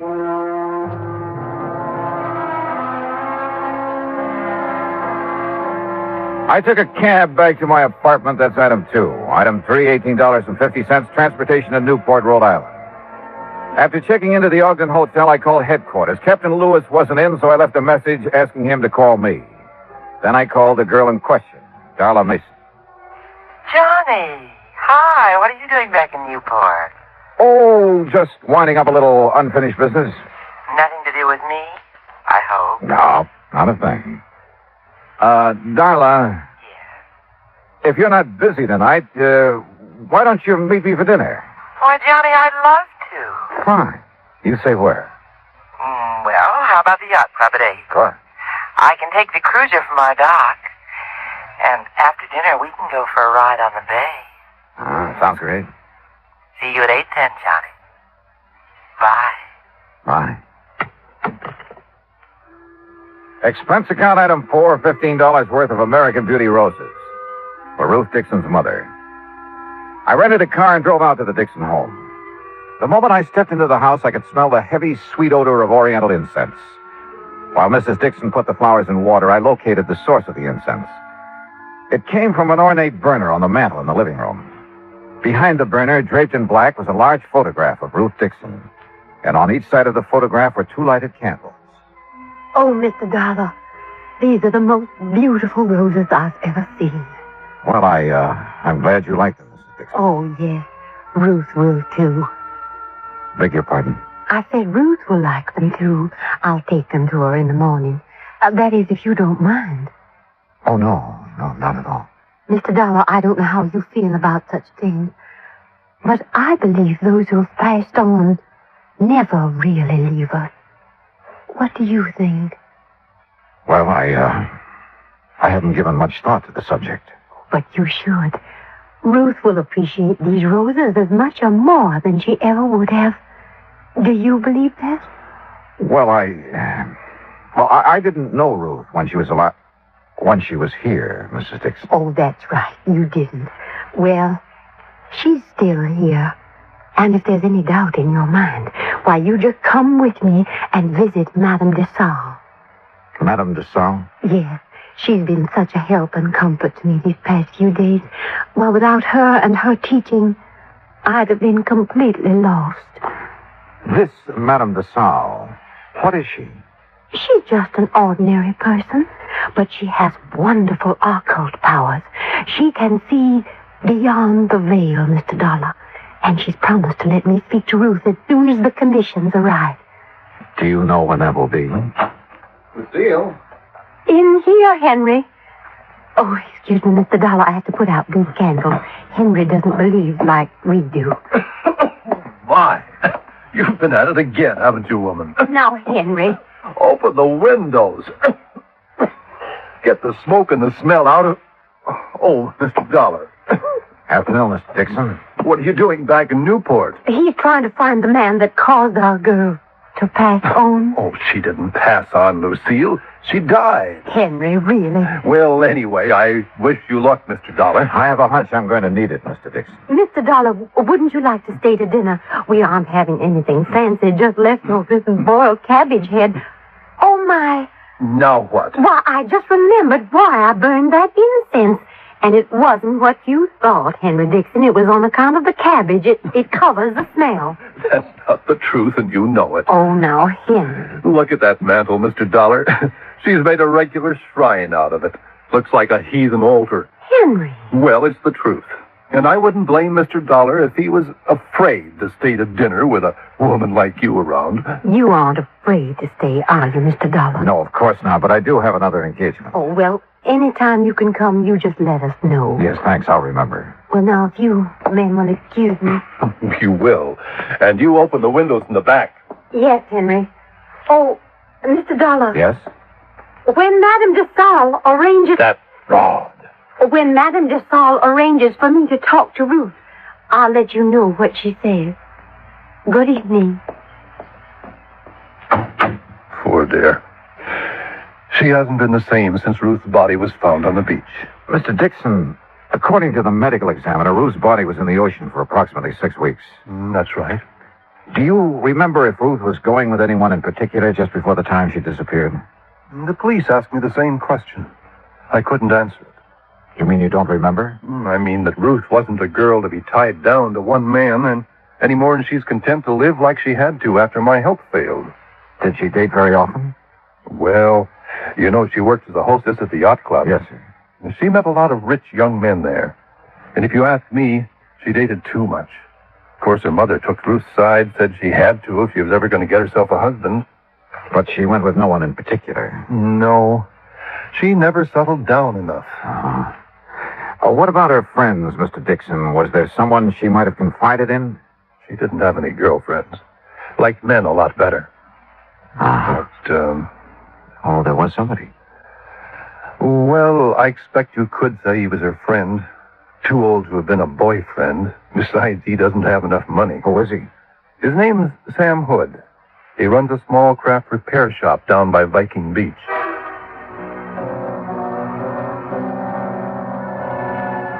Viking Beach is on the Atlantic side of Newport, approximately a mile from Land's End, where the Dixon girl's body had been washed ashore. Once there, I didn't have any trouble locating Sam Hood's repair shop. It was on the end of a large wharf. For a moment, I thought the wharf was deserted. Then I heard it. Below the wharf, sitting low on the water, was an old converted PT boat, and standing on deck, tinkering with the controls, was a heavy-set man wearing thick glasses and greasy dungarees. I was about to call him when he looked up. Afternoon. Hi. Can I help you? Yeah, I hope so. I'm looking for Sam Hood. He ain't here. Gone on his vacation. Oh, fine. Can I do anything for you? I'm his brother, Leroy. Well, yeah, Leroy, maybe you can. You want me to come up, or you going to come down? I'll come down, but how do I do it? Stairs over to your left there. Oh, sure. You're a stranger around here, ain't you? Yep, that's right. Well, I'm always glad to meet up with a stranger. This is such a little bitty place. Most everybody along the waterfront's heard everybody else's stories so many times till they're sick of it. What'd you say your name was? It's Dollar. Johnny Dollar. Well, welcome aboard the Connemore, Mr. Dollar. Connemore? That's an odd name for a boat. Sure is, ain't it? But I found it in a book. Sure fits her, and me too.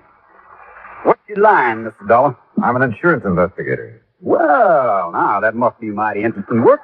Yeah, sometimes. You can get you tobacco? No, thanks. Oh. Well, I got a brand new plug of brown mule here. Ain't had it out of the wrapper. So if you want some... No, thanks, Roy. You sure missing something? Yeah. Yeah. Ooh. Mamma, too. You want to take a look around? Go ahead. Of course, the Connemore ain't no fancy yacht. Excuse me, what did you say? I said the Connemore ain't no fancy yacht, but she's all mine and Sam's, and I'm proud of her. Oh. Where did you say your brother was, Leroy? Sam? Oh, he's visiting our folks down in Augusta. I would have gone too, but somebody had to stay in mind the store. Yeah. You know when he'll be back? Not for sure. But anything Sam knows about, so do I. We got real runny mouths in our family. Tell me, Leroy, did you know a girl named Ruth Dixon? No one just to tip my hat to. But Sam did. Yes, sir. That gal and Sam, they used to sit up there on the wharf looking out toward Gooseberry Island, and they talk. You know what about? Nope. Get off that railing, you whitewash brother! See ya! Leroy, you told me a moment ago Sam couldn't keep a secret. Well, he said she was full of dreams. Man, you asked me, she wasn't nothing but another two-timing, just like all of them. Oh, that's not a very good opinion of her, Leroy. I can't help it. Sam was crazy for her, but she didn't even let on like she knew it. How did your brother take the news of her death? Oh, just awful. That why he left town? Yep. Does Sam own a .38 revolver, Leroy? Oh, sure. Most everybody who has a boat owns something like that. But, hey, wait a minute. You getting ideas? No, just asking questions. Oh. Well, Sam couldn't have killed her. I know it. What makes you so sure? Well, 'cause he's my brother. And how he was so broke up when he heard about Ruth. Why would you suppose anybody'd want to put a bullet in a pretty gal like that? I don't know, Leroy. I don't know. I asked him a few more questions, watched him chase the seagulls off the railing once more, then left. At 7:45, I was sitting in the yacht club bar waiting for Darla Mason. At 8:30, I was still waiting. And at 9:30, I gave up and went back to my hotel. I hadn't been in my room 10 minutes before someone started pounding on the door. Dollar! Dollar, you in there? Yeah, who is it? Captain Lewis, open up. Well, good evening, Captain. Nothing good about it. Huh? Fine thing you pulled. You come over here to help, then you go gallivanting off where nobody can find you. I called your office as soon as I hit town. Because the people you're working for in Hartford told you to. Now, look, that insurance agent said you were skeptical about there being a connection between the Mason and the Dixon. I still am. You won't be when I tell you what happened earlier this evening. Okay, so what happened? Darla Mason was shot, and the bullet came from the same gun that killed Ruth Dixon.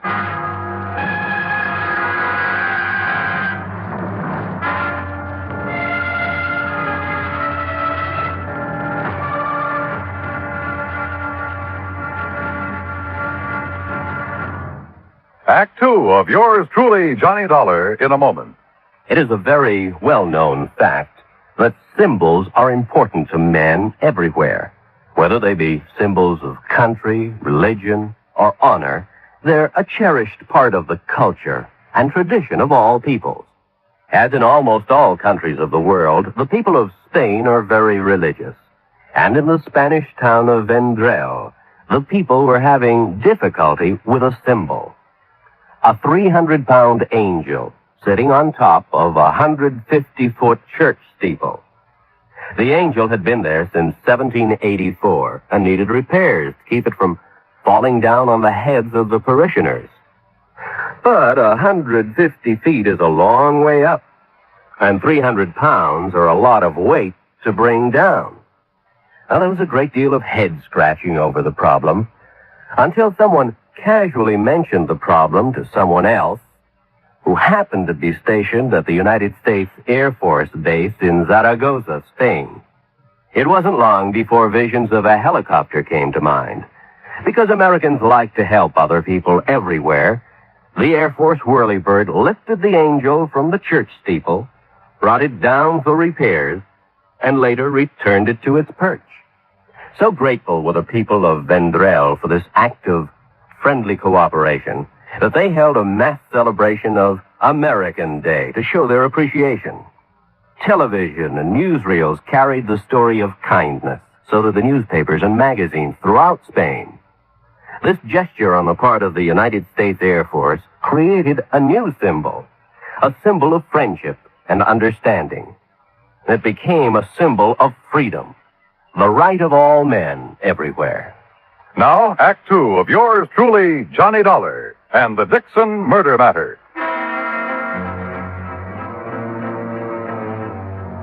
Expense account item 620 cents for 2 cups of coffee at the Eat Right Cafe near my hotel, where Captain Lewis proceeded to give me the details surrounding the shooting of Darla Mason. She had been on her way down to the Mason boathouse, where she'd planned to take the cruiser across the bay to the yacht club. As she neared the boathouse, someone had fired at her, and the bullets that wounded her came from the same gun that killed Ruth Dixon. So there was a connection between the Mason and Dixon girls. And if you want more proof, I have it. Like what? Well, they both spent a good deal of their time at the yacht club. Yeah, but for slightly different reasons. Ruth worked there before she was killed. But she must have known Darla Mason. No, that's no good, Captain. You go to the district attorney with that kind of evidence, and he'll throw you out of his office. He'll want proof they knew each other, and how well. Yeah, I suppose. What about Darla? When can we see her? Well, the doctors tell us we can. She still hasn't regained consciousness. Hey, Captain, do you know where the Masons have the work done on their cruiser? Yeah, and that's another thing. That's Sam Hood's place. Have you questioned him? Never had a chance to. According to his brother, he's away on some sort of vacation down Georgia. Left the day the Dixon girl's body was identified. Are you sure he's still in Georgia? Well, I can ask the Augusta police to check up on him. If he is, have them tell him about Darla being shot up and find out if he knew her. Okay. Well, you ready? Yeah. No one was seen prowling around the Mason place tonight, huh? Nobody else was down at the boathouse. Thanks, Johnny. Sure, Captain. And stop being so formal. My name's Pete. Okay, Pete. Well, I guess we've done all we can for a while. I'm not so sure. No, what do you mean? I'm not sure about that either. But I have an idea. Or maybe I ought to call it a hunch. About what? Well, I'd like to sleep on it first, if it's all the same to you. Have I anything to say in the matter? Nope, not a bit. It was late and I was tired, so I did the obvious thing and went to bed. Early the next morning, I called the hospital. Darla Mason had regained consciousness and would recover. But she couldn't be questioned for another 2 or 3 days, so I finished dressing and went down for breakfast. I was crossing the lobby when someone called me. Mr. Dollar. Mr. Dollar. Oh, Mrs. Dixon. I've been waiting to see you. Well, you should have called. I'd have come right down. Oh, no, I was afraid I'd wake you up, and I didn't want to do that. Oh, that's very thoughtful of you. Mr. Dollar, is there some place we can go and talk? Well, it's my room. Oh, no, I mean, well, it wouldn't look right, you know. Oh, yeah, well, then, how about over here? Looks like a nice, quiet corner. Yes, this will do nicely. Mr. Dollar, remember I told you about Madame de Sales? Yes, I remember. Would you like to sit down? Oh, no, I'm too excited to sit. Excited? About what? Well, I've been trying to tell you about Madame de Sales and what happened last night. What did happen? The conditions were right. I beg your pardon? The conditions. They were right. Remember, I told you Madame was going to let me speak to Ruth when the conditions were right. Well, they were last night. Oh. Well, aren't you interested in what Ruth had to say? Oh, yes, I am, Mrs. Dixon. She told me who killed her, Mr. Dollar. What? Yes, sir. Just as plain, I heard it from Ruth, and there's no doubt about it. It was her voice, all right. Mrs. Dixon, exactly what did Ruth say about the person who murdered her? Oh, Ruth described her to a T. Her? She said it was a woman. Young, dark hair, brown eyes, and a big red scar on the back of her left hand. I see. You seem disappointed, Mr. Dollar. I guess I was doing a little wishful thinking, Mrs. Dixon. Well, wishful thinking or not, Ruth told me who it was that killed her. Oh, her name, too? Well, she didn't know her name. Oh. But that big red scar. Now, you find a woman who has a thing like that on the back of her left hand, and you'll have the guilty party. Yes, well, I'll look for someone like that today, Mrs. Dixon. Now, come on, I'll buy you some breakfast.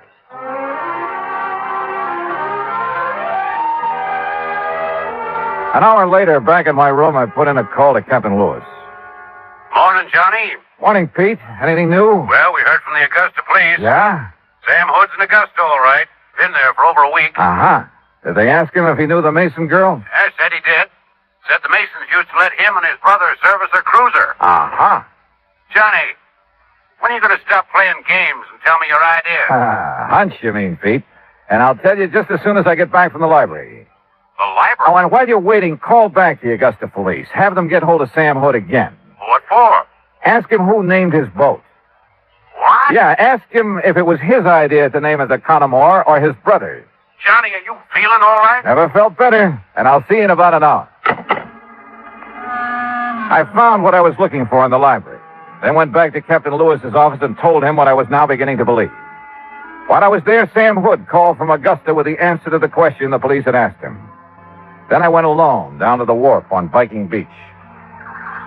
Leroy Hood was sprawled lazily over the deck of the Connemore, trying to sleep and at the same time keep an eye on a fishing line he tossed over the side. I started down the steps toward the boat. Well, doggone. Hi there, Mr. Dollar. Morning, Leroy. Man, I sure didn't think you'd be back down here so soon. You know, Sam ain't back yet. Yeah, I know. You having any luck?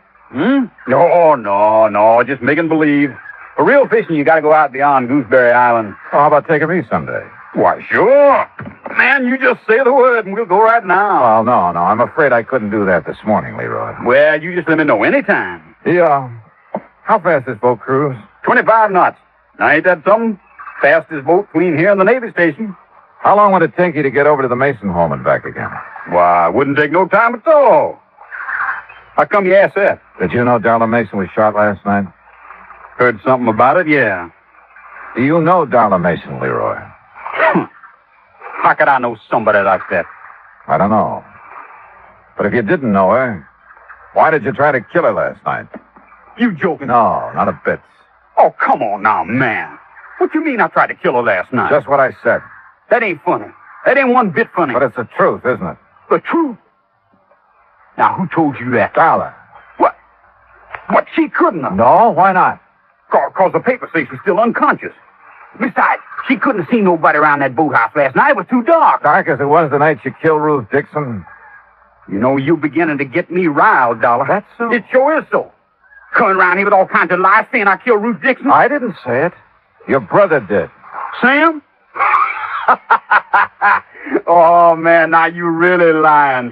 Sam's in Augusta. You ain't seen him. We talked to him on the phone this morning. He told us about you and Ruth Dixon and the Mason girl and every other woman who comes around here.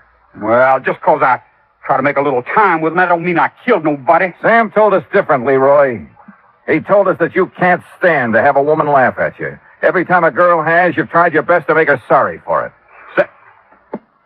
You really did talk to Sam? What do you think? But why would he tell on me? Why? He never has before. He didn't want to, Leroy. That's why he left here when he did. He needed time to think. Decide what to do about his brother. About you. What you gonna do about it? What I have to do. Take you in. No. Nobody's taking me anywhere I don't want to go. And anybody cries, they're gonna be sorry. Leroy! Leroy, come out of there. I'm coming. You look out, dog. You look out. You don't try stopping me. Leroy, come back. No!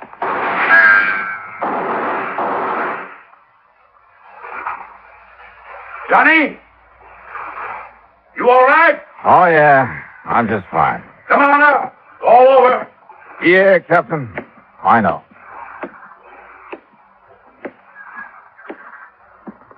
Tell me something. If I can. What put you onto him in the first place? Two things. You see, he liked the girls, wanted to be a lady killer, but they'd only laugh at him, and he couldn't stand that. I see. But the big thing is, what he named this boat, Connemore. I don't get it. Well, a man like Leroy, not much education, he'd have to have a real reason for wanting to name it that. But why? What's so special about that? You ever hear of Bluebeard? A lady killer? Sure, who hasn't? Well, Connemore was his real name.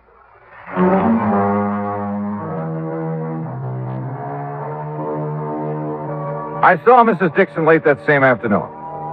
I'm afraid she was a bit disillusioned, having been so sure that the person who had killed her daughter was a woman.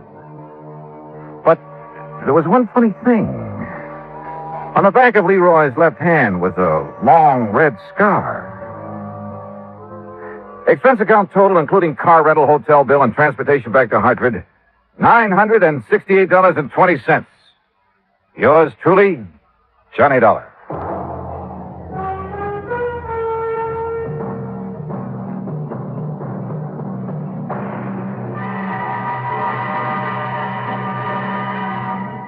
Now, here is our star to tell you about next week's story. Next week, a case that couldn't be solved because there was no solution. And yet, well, join us, won't you? Yours truly, Johnny Dollar.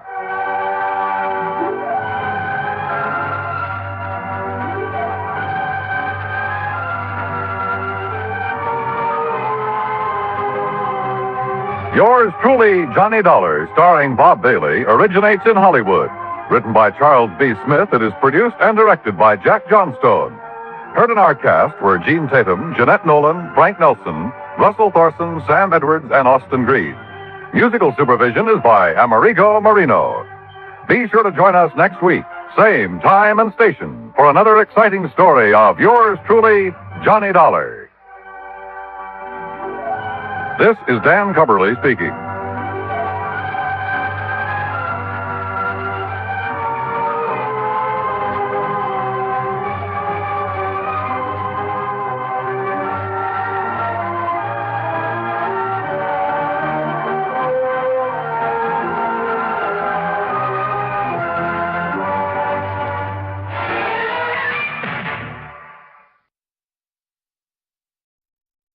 From Hollywood, it's time now for...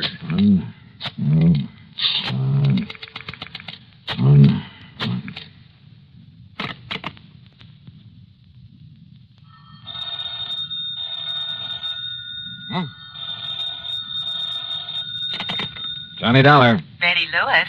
Hey, it worked. Sure it does. So hang up that extension. Come on back here in the living room. We'll finish up our cocktails and be on our way. Yes, sir. How about that, Johnny? Where'd you learn that trick of making your own phone ring? And the extension, too. From the man who put the extension in my apartment. Yeah, it's kind of a line check. You dial that number and hang up. Then if both phones ring, you know the extension is okay. Oh, what do you know? Yeah, there's another line check number that you can dial. I forgot what it is, and all you get is a busy signal. It could be an awfully cute gag sometime, you know, on somebody who didn't know about these numbers. Yeah. Oh, let's finish our cocktails and go... Oh? Well, I'm sure you didn't make it ring this time. I kind of left your number with my call service. Oh, no, So Johnny. maybe I better take it. Huh? Now, listen. If that's some insurance company, well, you can just tell them they'll have to wait until tomorrow. Sure. This is the third time in a week that we've tried to have dinner together. First, it was that Curly Waters who tried to kill you. Oh, no. Take it easy. Maybe this call's for you, one of your faithful boyfriends.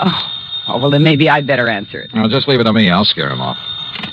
Johnny Dollar. Burton Wells at Masters Insurance and Trust. Oh? I've got to see you, Johnny, here at the office, right away. Well, look, I have a date, Bert, so can't whatever's bothering you wait until some other time? Listen. Huh? You have a date, huh? Yeah, that's right. We're just about to go out for dinner. No.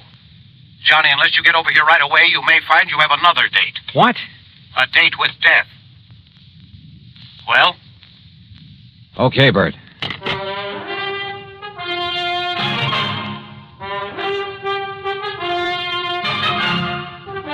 Bob Bailey, in the exciting adventures of the man with the action-packed expense account. America's fabulous freelance insurance investigator. Yours truly, Johnny Dollar.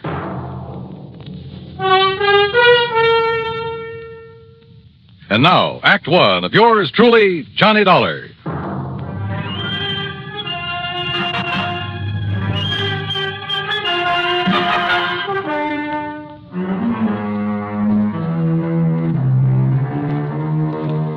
Expense account submitted by Special Investigator Johnny Dollar to the Masters Insurance and Trust Company, Home Office, Hartford, Connecticut. Following is an account of expenses incurred during my investigation of the date with death matter.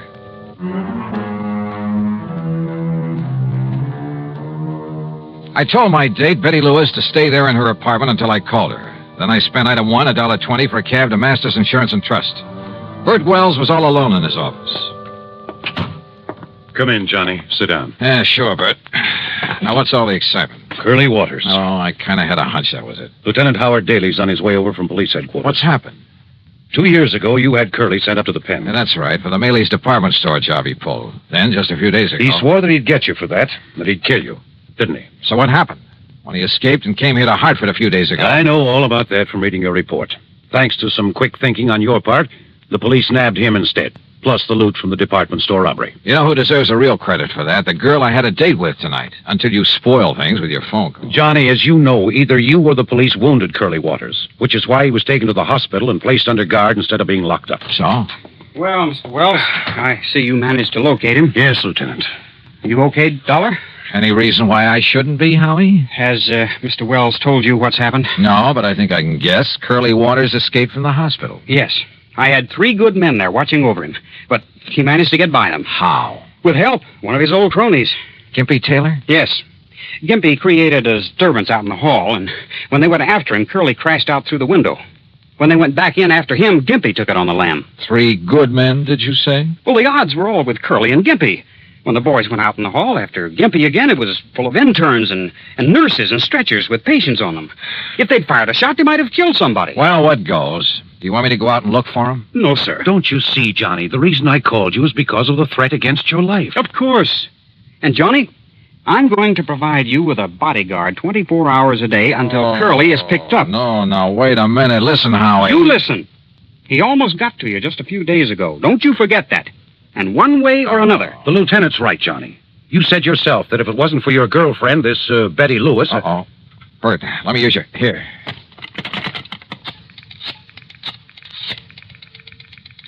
You said one way or another, Howie. That's right. And yeah, maybe through your girl. Is that who you're calling? Yes. Are you sure she's at home, Johnny? That's where I just left her. And I told her to stay there, not to move until she heard from me. Johnny. Oh, if Curly Waters ever... Come on, Betty, pick it up, pick it up.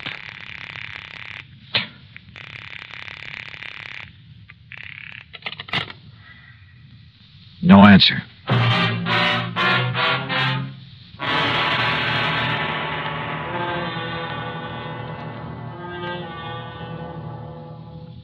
Act two of yours truly, Johnny Dollar, in a moment. And now, Act two of yours truly, Johnny Dollar, and the Date with Death matter.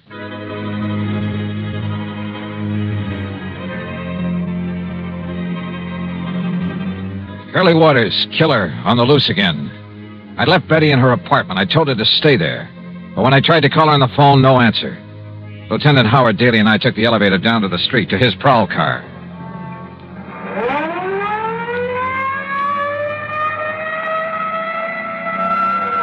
Next turn left, Howie. Take the next left. No. We'll make it the one after that. But it's one way, the wrong way. Yeah, but it'll give us a shortcut. After a couple of blocks. Hang on, Johnny. Holy... Now, it's the third building in the block.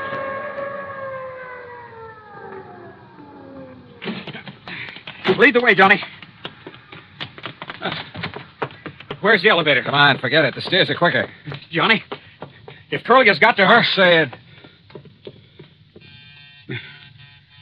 Haven't you got a key? I have not. Stand back, Johnny. I'll see if I can smash it open. Wait a minute. Betty. Betty. Wait, look, it's open. Betty. Betty, are you...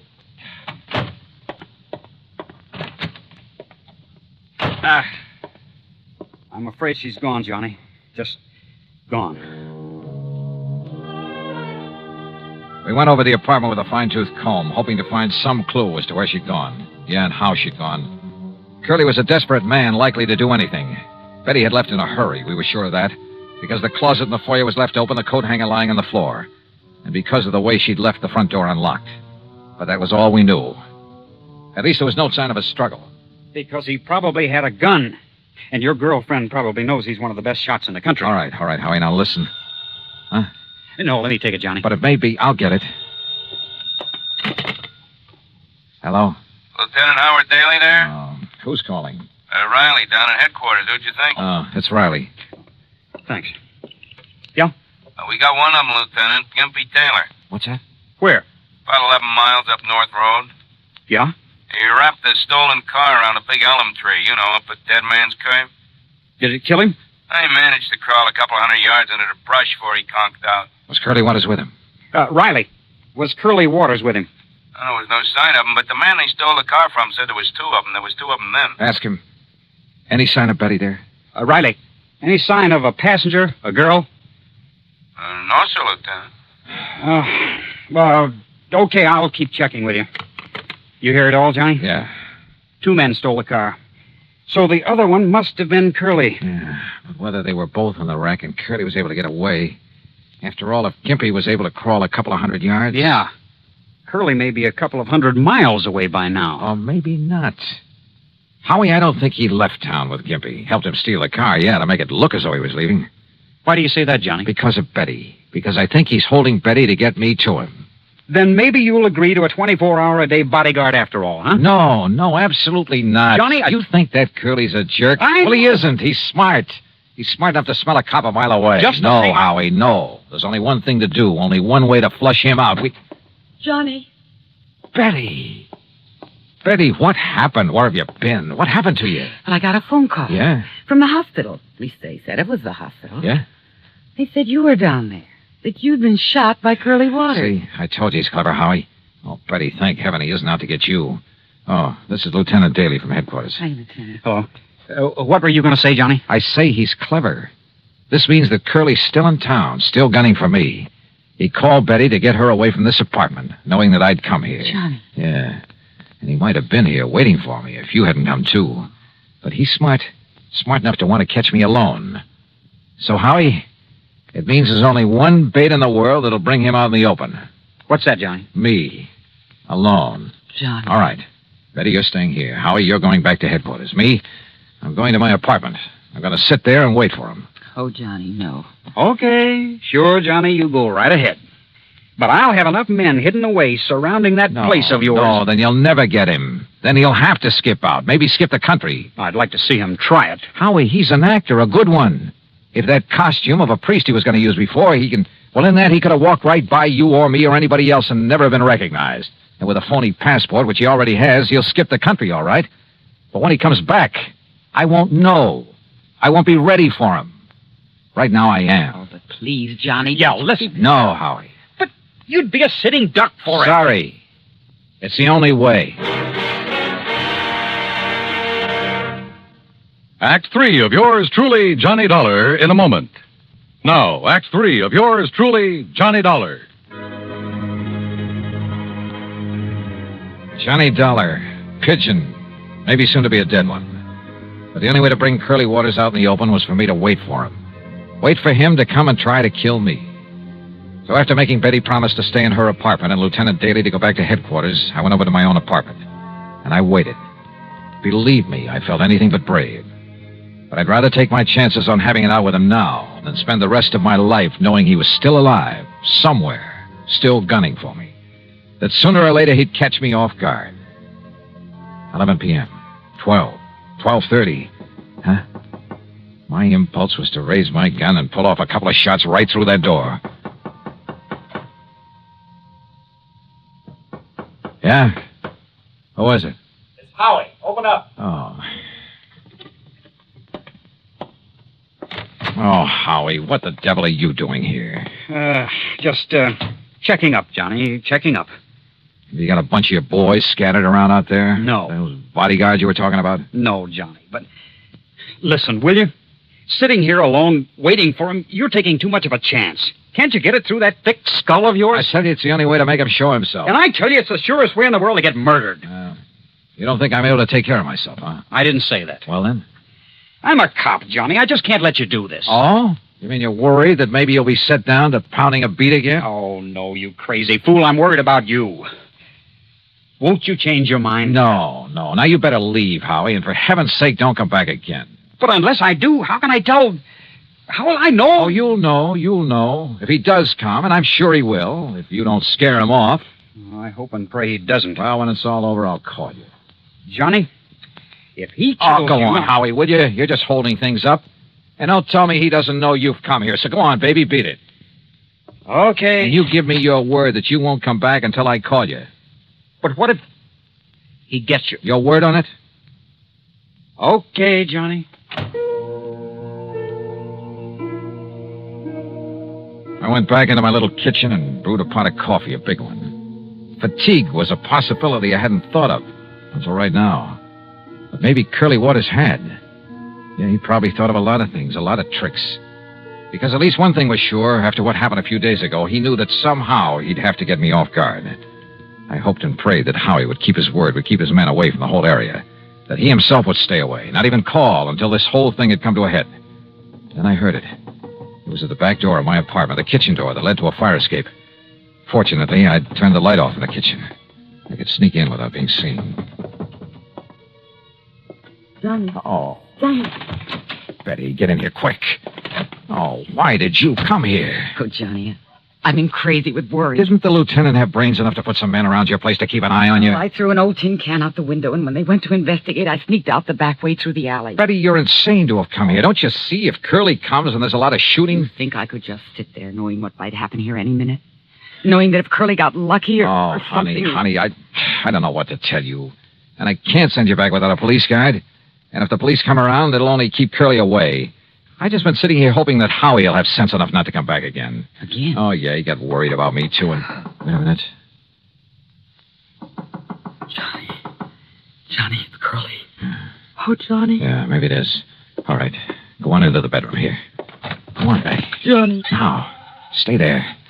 No matter what happens, stay there. You understand? Stay there. Please, dear. Yeah, who is it? It's Howie. Open up. Oh.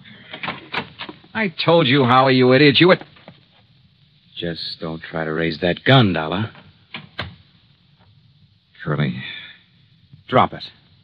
Drop it, Dollar. Now, over there. Sit in that chair. Yeah, I guessed right. You sent the cops away so I'd come after you, but I had to be sure. That's why I've been sitting in an empty apartment across the hall all afternoon, all night, to make sure.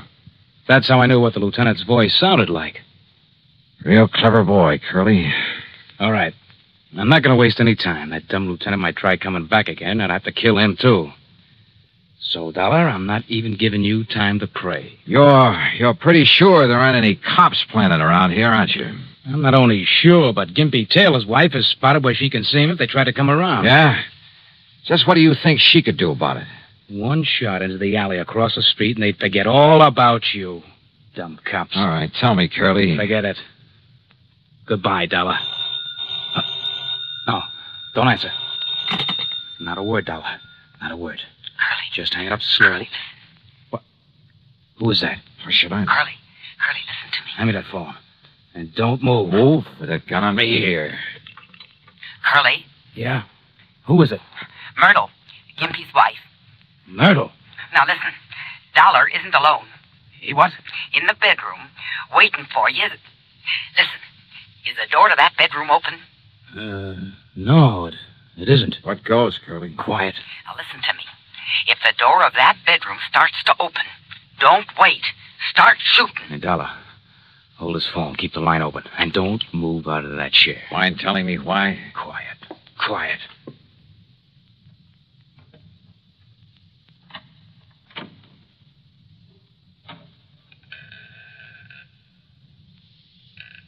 No, you don't. But I do. Ooh.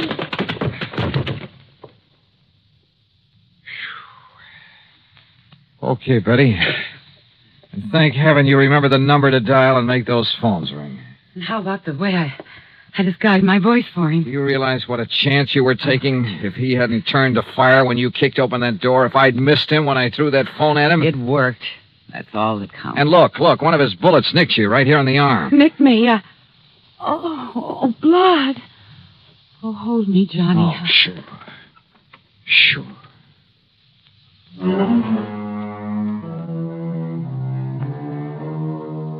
Yeah, Curly's back in the clink. And this time to stay. When the necessary papers were signed, I hauled him over to the state pen myself. So, expense account total, including transportation, $47 even. Ready? Ready, Lewis? Well, I'll tell you this.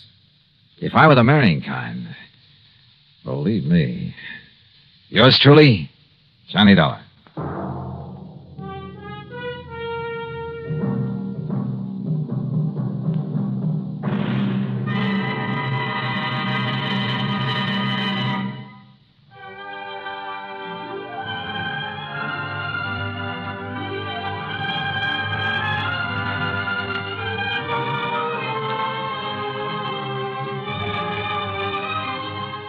Yours truly, Johnny Dollar, starring Bob Bailey, originates in Hollywood and is written, produced, and directed by Jack Johnstone. Heard in our cast were Lucille Meredith, James McCallion, Russ Thorson, Sam Edwards, and Herb Vigran. Be sure to join us next week, same time and station, for another exciting story of yours truly, Johnny Dollar. This is Dan Cubberly speaking.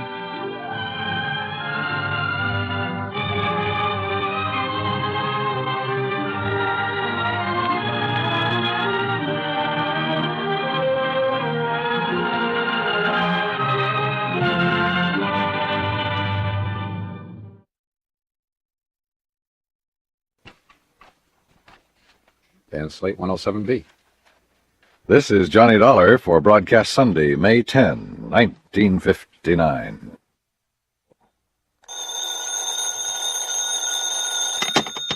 Johnny Dollar. Johnny, this is Ray Connolly. Oh, yeah, over at Continental Insurance Company. That's right, yeah. Oh, what's the problem, Ray? Problem? No problem at all, actually. Huh? Are you busy tonight, Johnny? No plans at all. Well, you see, my wife's out of town for a few days, and Johnny, well, I wonder if you'd have dinner with me tonight. Can you do that? Why, sure, why not? Good. Just name the time and place, and I'll meet you there. Well, I happen to have a nice, thick fillet of prime beef in my refrigerator at home, and if you like steak... Sure do. Well, why don't you run over to my place at, say, 6:30? I'll pour you a couple of cocktails and we'll tackle that steak. Okay, Johnny? Ray. Yeah. You're sure there isn't something that's bothering you? 6:30, Johnny? Yeah, okay, but now listen. Good, good. I'll see you then. But why don't you...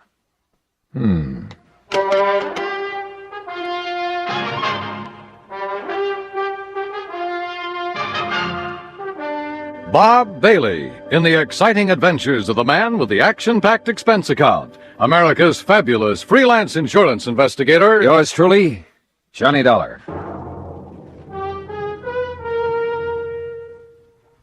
Each weekday on CBS Radio, there's a bright package of lively entertainment that goes by the modest title, Just Entertainment. It's where to find Pat Buttram, his cohorts, and his warm humor. Mr. Buttram is ably aided by lovely Marion Morgan and that singing foursome called the Halloran Quartet. Just for entertainment, sample Just Entertainment with Pat Buttram tomorrow on CBS Radio. Also on the recommended list, a fascinating fact-filled 10 minutes each weeknight with Ron Cochran. Recently, he's given the Answer Please treatment to listener queries on such topics as the Chesapeake Bay's Oyster War, the Irish Sweepstakes, Spring Fever, and underseas exploration of the Arctic. Be listening tomorrow night. Discover how you can ask Ron Cochran to give your question the answer, please. Just Entertainment and Answer Please. One for facts, one for fun. Leave your dial set right where it is now to enjoy both these entertaining programs each Monday through Friday on CBS Radio.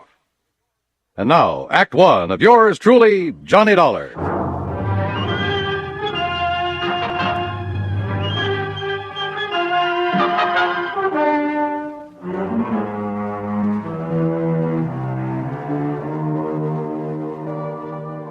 Expense account submitted by Special Investigator Johnny Dollar to the Continental Insurance Company, Home Office, Hartford, Connecticut. Following is an account of expenses incurred during my investigation of the fatal fillet matter. There was something very funny about Ray Connolly's sudden invitation to have dinner with him, much less cocktails. I'd been at his office far too many times, had seen the bottles of pills that he kept in his desk, watched his secretary bring him a glass of milk at precisely 10:30 a.m. and exactly 3:15 p.m., had listened to the dull details of his ulcer-free diet more times than I can remember. So when Ray said cocktails... come on now, Dollar, stop trying to build up a case out of nothing. And yet, for reasons that will be made clear later in this report, everything goes on expense account. Item 1, $1.40 for a cab to Ray's apartment. It was 6:30 on the nose when I pushed the doorbell. Oh, and I decided that if he did have something bothering him, I'd let him get around to it in his own sweet time. I wished later that I hadn't. Johnny, I'm glad to see you. Come in. Yeah, how are you, Ray? You know how it is. Those ulcers been kicking up on you again? Yeah, a little. Sit down, Johnny, sit down. Sure, thanks. Now, what would you like? Martini, Manhattan? Got a plain old scotch and soda lying around? I certainly have. Have it for you in a second. Never touch it myself anymore, of course. You mean you're not drinking with me? Maybe I'll have a glass of milk, and let's see. Yeah, it's time for me to take one of my pills. There you are, Johnny. Thanks. But did it ever occur to you, Ray, that if you'd stop worrying so much about that gut of yours, you might not have so much trouble with it? Johnny, it's easy to see you never had an ulcer. No, sir, and I don't ever intend to. Well, if you were in my end of the business, there's something just happened that I want to tell you about. Oh? Yeah, later. Incidentally, the steak we're having is the most beautiful thing you ever saw. Well, come on, I'll show it to you while I get a glass of milk. Okay. I guess my wife ordered some groceries sent over from Morris Baines Market before she left. I told you she's away. Yes, she did. Yeah, left yesterday. Well, the steak was delivered last night, along with some other things. There. How about that? It looks like you could cut that with a fork. Prime beef. Excuse me, I'll get my glass of milk. Sure. Hey, how do you like your steak, by the way? Only one way, blood rare. Well, of course, I'll have to have mine rather well done. So I'll just cut the fillet in half and it'll be no problem at all. Ray, what about this thing that happened in the office you were going to tell me about? Later, Johnny. Later.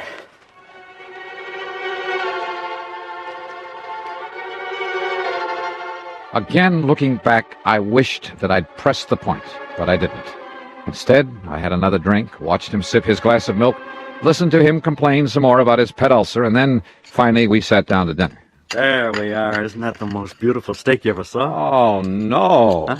Ray, didn't you hear me? What? Oh, dear. Yeah. Oh, dear. I'm terribly embarrassed. Well, brother, you ought to be. That looks like a piece of shoe leather. When you said blood rare, and I forgot all about it. Ray, you are a dog. You're sure you can't eat it this way?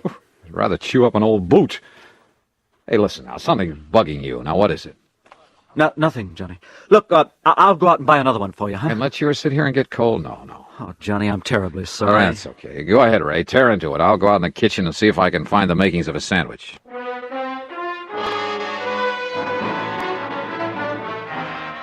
I could have killed him overcooking a perfectly good steak that way. But instead, I made myself a sandwich and stuck around. Because I knew that sooner or later he'd tell me his real purpose in having me come over. And later he did. At least he started to. We had washed the dishes, then gone back into the living room.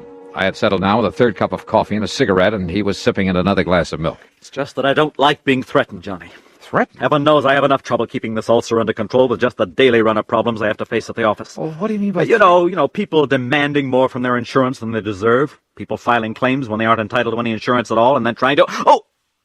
What? Nothing, Johnny. I just... I'll be all right. You forget to take one of your pills, Ray? No, but maybe I better take another. Oh, yes, me. You're taking too many of them. But what was this talk about being threatened? Well, Johnny, this fella by the name of... Oh, no. Ray. Johnny! Ray, what's the matter? This pain in my stomach... It's killing me. Easy. Oh. Here. Let me get you on the sofa. Oh, medicine. Quick, please. There you are. Now, what medicine? Anything to stop this. Johnny. I grabbed the telephone and called Dr. Ramson. But because of a traffic tie-up, it was nearly half an hour before he got there. Meantime, Ray lay on the sofa getting paler and paler until he was white as a sheet. The doctor, completely familiar with Ray's ulcer problem, did what he could. But after 45 minutes, realized things were getting beyond his control, so he called an ambulance. Another half hour. And yeah, by the time they got him to the hospital, in spite of injections and oxygen along the way, Ray Connolly was dead. Act 2 of yours truly, Johnny Dollar, in a moment. Tibet in the news. Who's an expert on Tibetan affairs? Who was the personal guest of the Dalai Lama in happier times at the top of the world? Why, Lowell Thomas, of course. Ask us another part of the world, and there's every chance the answer again would be Lowell Thomas. The roving raconteur has been just about everywhere, seen just about everything. So when a story breaks, he has that extra edge of intimate first-hand experience to give extra dimension to his reporting. One of the most colorful men in the industry, one of the most striking different sounds on the CBS radio network is Lowell Thomas, heard every Monday through Friday evening with his fascinating reporting. Only a network could bring you a Lowell Thomas. Only the CBS radio network does. Remember, the keen mind and formidable experience of this noted world traveler, lecturer, raconteur, and CBS newsman is an exclusive with the affiliated stations of CBS Radio. Monday through Friday evenings, don't miss Lowell Thomas. And now, Act 2 of yours truly, Johnny Dollar, and the fatal fillet matter.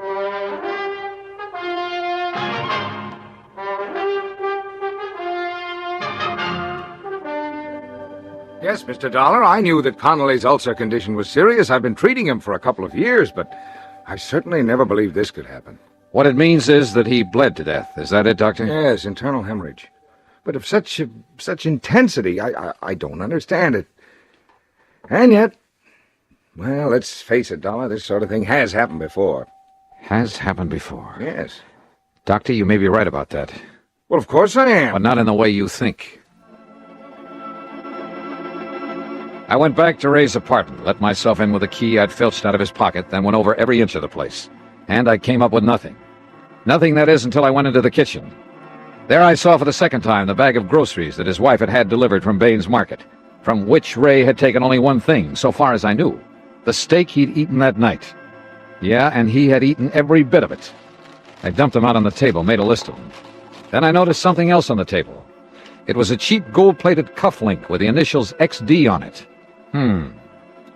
Early the next morning, I talked with Morris Bain, proprietor of the food market.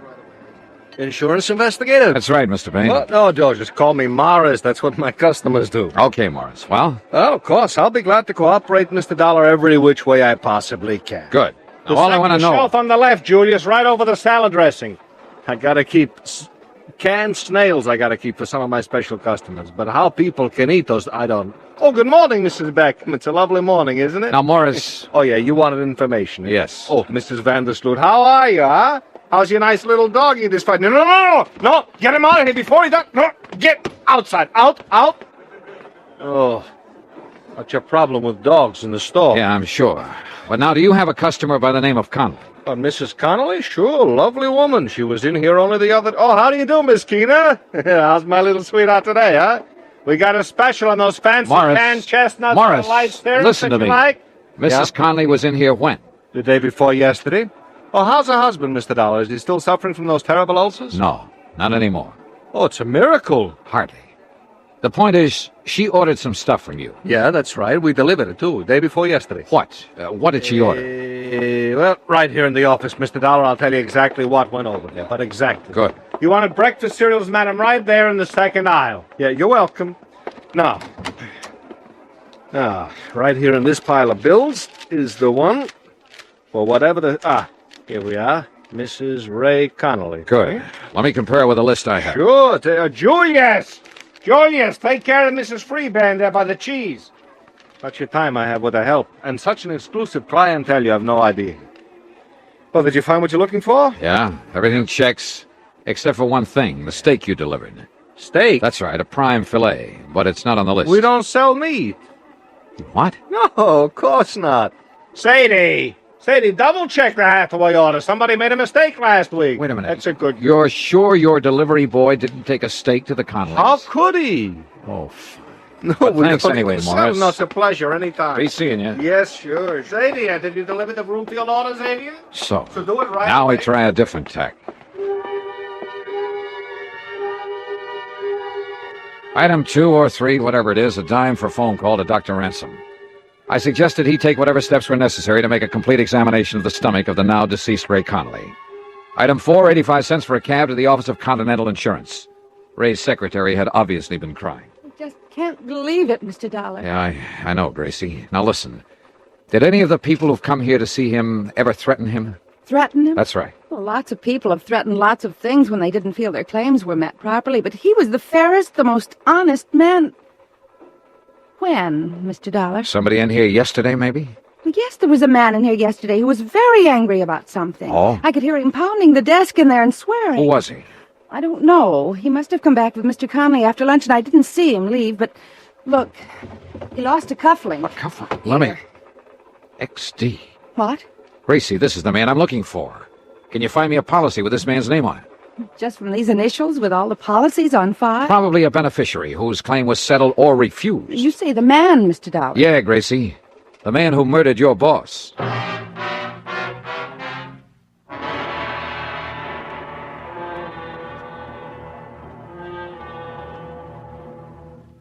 Act 3 of yours truly, Johnny Dollar, in a moment.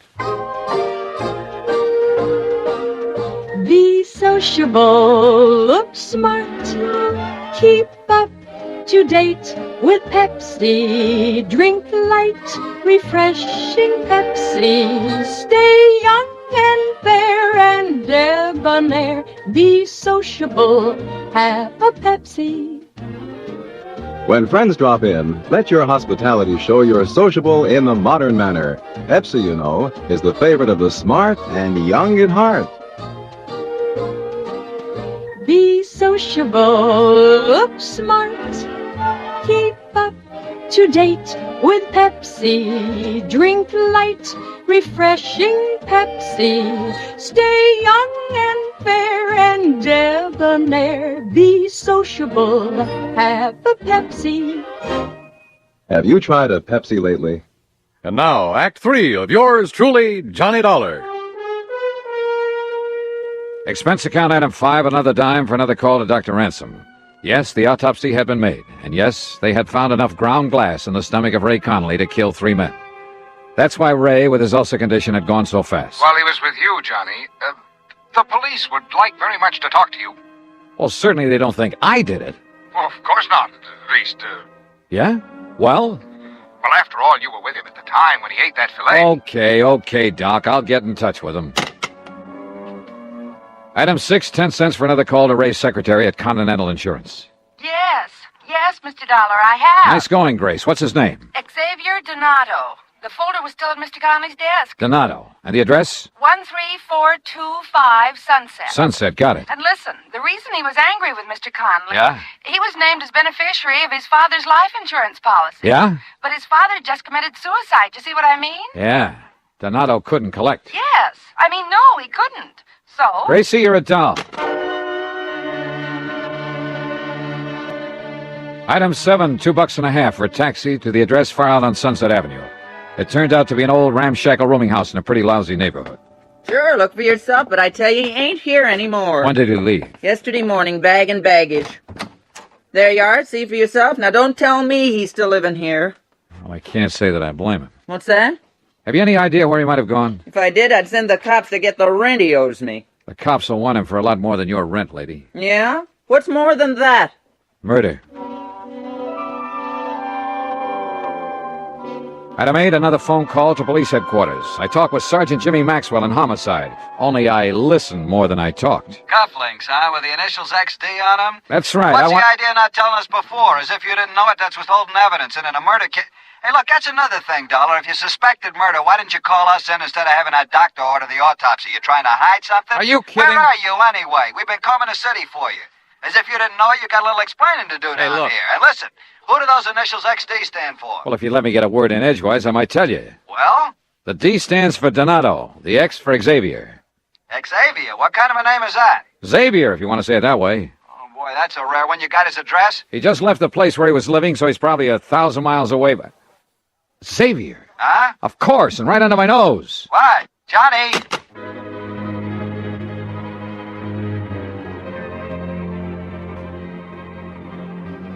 Maybe I should have told him more, everything I knew, but I didn't want to have to wait for the police or anybody else.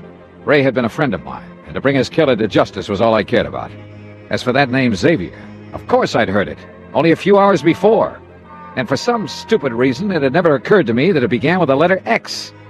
Item 9, $1.50 for another taxi, this time to the... Yeah, you guessed it.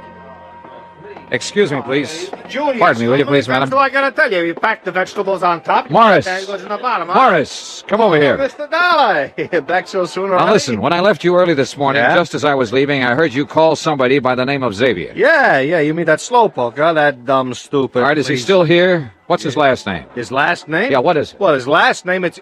Sadie, how many times I gotta tell you when a customer's got a complaint? Well, this one has. What? No. Xavier. Mr. Dollar. Xavier! Xavier Donato. You, looking for me, mister? You're Xavier Donato? Yeah. What do you want? I just want to show you a couple of cufflinks. Here. Are these yours? Yeah, mine. Then don't try to pull a gun. Me? I got no gun, mister. I found one of these in Ray Connolly's office. Sure. I got mad. I slam bang on the desk at him. I found the other one at his apartment, where you delivered that steak to him. That steak full of ground glass. Where'd you get that steak? Wilson's Prime Market along the way to his place. Then you put in the glass and took it up to him. Yeah. That was pretty good, huh? Say, you from the cops? You expecting the cops? I don't know. But you didn't run. You didn't leave town. Sure. Because I'm smart. You leave town, they know you done it. They chase you, they catch you. And honest, I didn't know it was going to kill him. You know it now. But I had to get even. You know, because he wouldn't give me that insurance because my old man killed himself.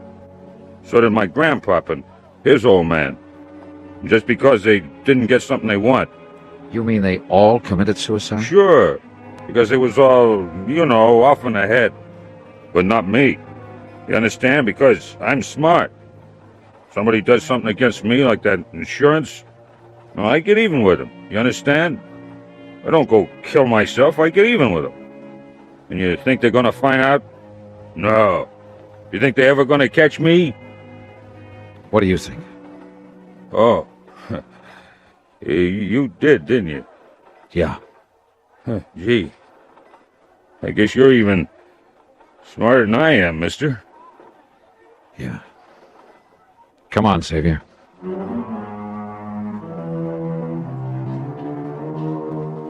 Prison? I doubt it. Not with a family history like that. But there are institutions for his kind. I'm sure he'll spend the rest of his life in one of them. And maybe, by studying his case, the doctors, the psychologists can learn more about helping such people before they go off the deep end. Expense account? Forget it. Ray Conley was my friend. Yours truly, Johnny Dollar.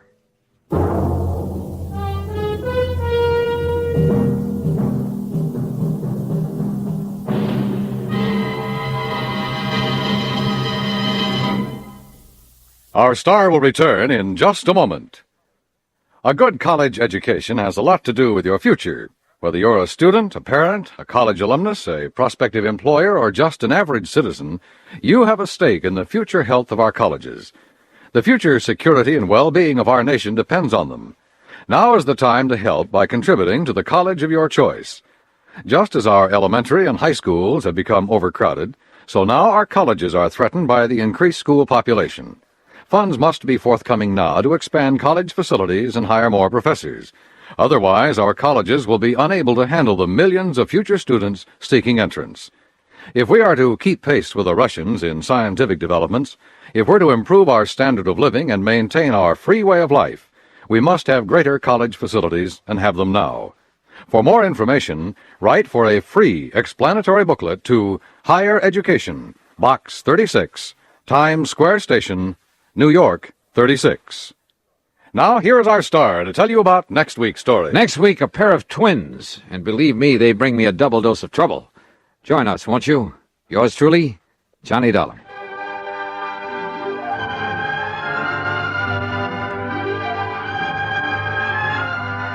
Yours truly, Johnny Dollar, starring Bob Bailey, originates in Hollywood and is written, produced, and directed by Jack Johnstone.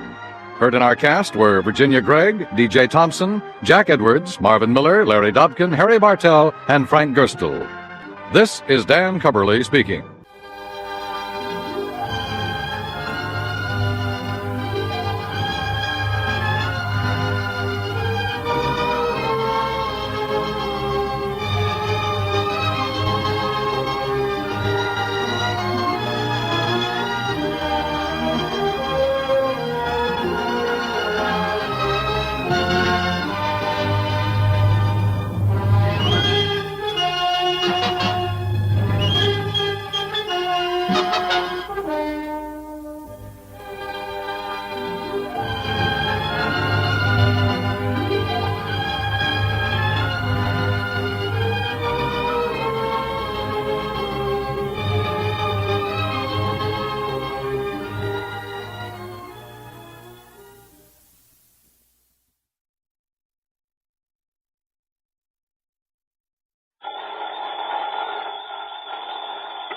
Johnny Dollar.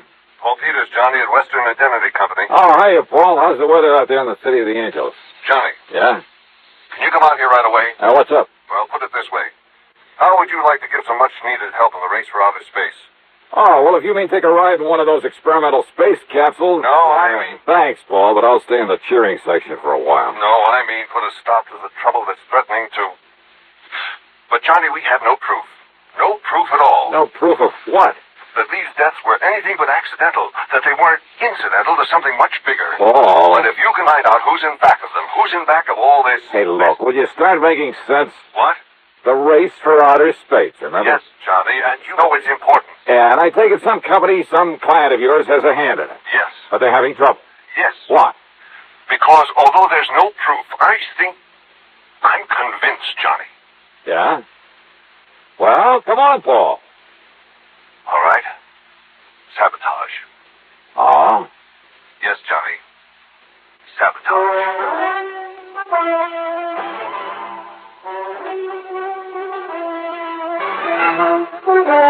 CBS Radio brings you Bob Bailey in the exciting adventures of the man with the action-packed expense account, America's fabulous freelance insurance investigator. Yours truly, Johnny Dollar.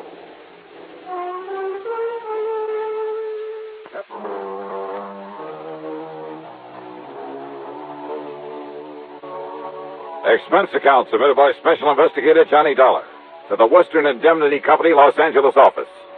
Following is an account of expenses incurred during my investigation of the Flask of Death matter.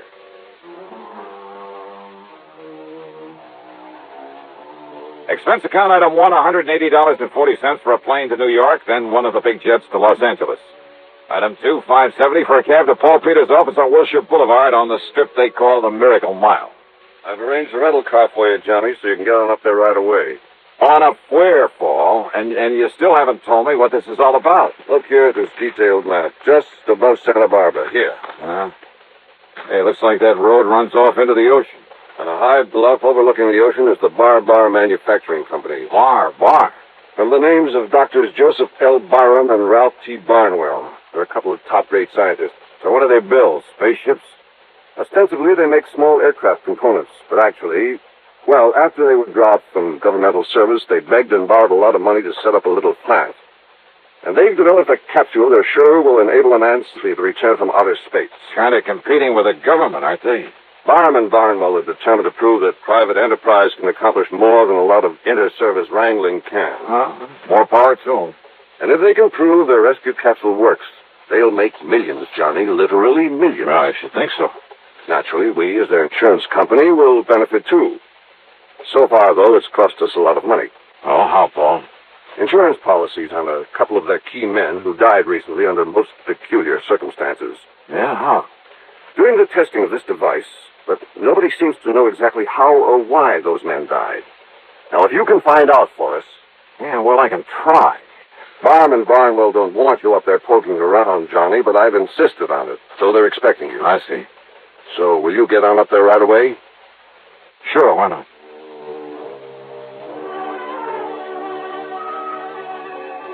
Thanks to a good freeway system, I arrived at the Bar plant shortly after 2 p.m. One of the guards led me onto a long steel platform that stuck far out over a wide cove at the edge of the ocean. At the end of it, surrounded by a lot of complicated machinery, attended by half a dozen men, was Dr. Ralph Barnwell, at the controls of a gigantic hoist. A long, heavy steel cable on it was pulling something out of the deep waters of the cove. Much to my surprise, Dr. Barnwell didn't seem to resent my presence at all. Yes, Dollar. Here comes the space capsule. This time the test has to be successful. Tell me, Dr. Barnwell. Twice before it was plunged, fired into this deep hole at the edge of the ocean under conditions simulating a return from outer space. Everything within the capsule functioned perfectly. The tests were a complete success. Except for one thing. Yeah, what's that? For no apparent reason, for no reason at all. Yeah? The man inside it was dead. I see. Easy now. Forward, Doc. Yes. All right now. Ready on the cradle. And that's why, Mr. Dollar. That's why my partner, Dr. Joseph Barham, insisted on making this test himself. All right, men. Release the pressure so we can open the door of the capsule. All ready? Good. Good. All right, now come on, Dollar.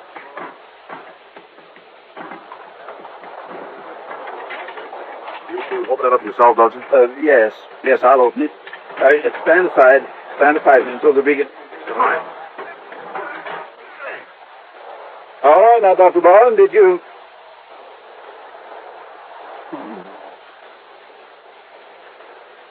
Joseph. Whoa, Doctor. Like the others, sir. Dr. Barham's dead.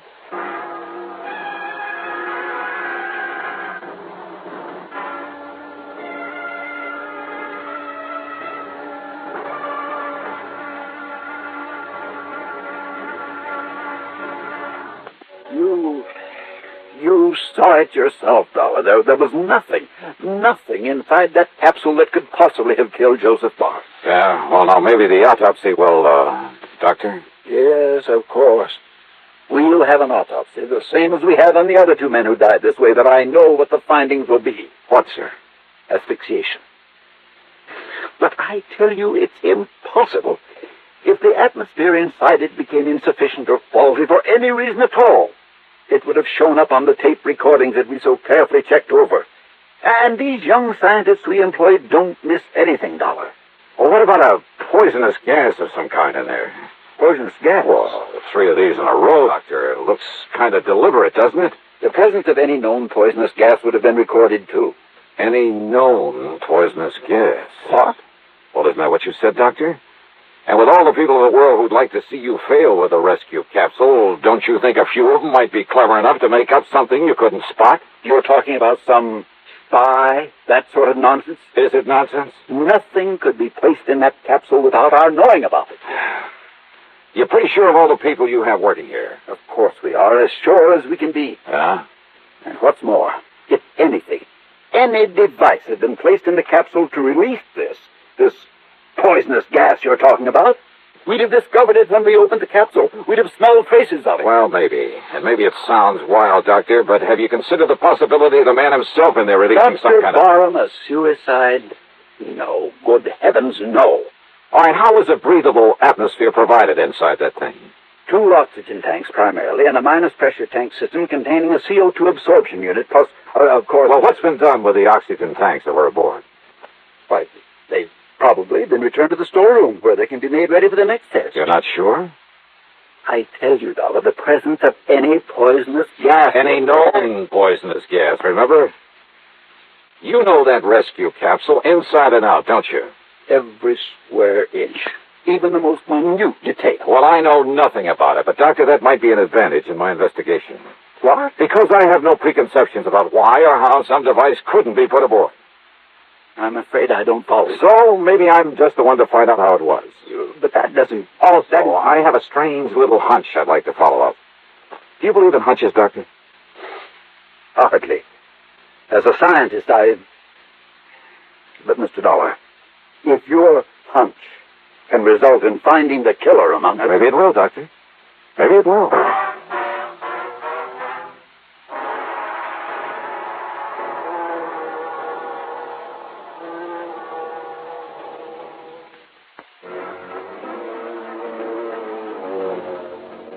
My hunch was a long shot, and I knew it.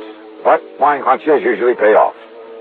Dr. Barnwell promised no interferences and gave me a pass that would get me by his security guards to any department or laboratory in the place. I talked with some of his bright young scientists and engineers and other technicians, not because I expected to get anything from them, and I didn't, but to hide my real purpose.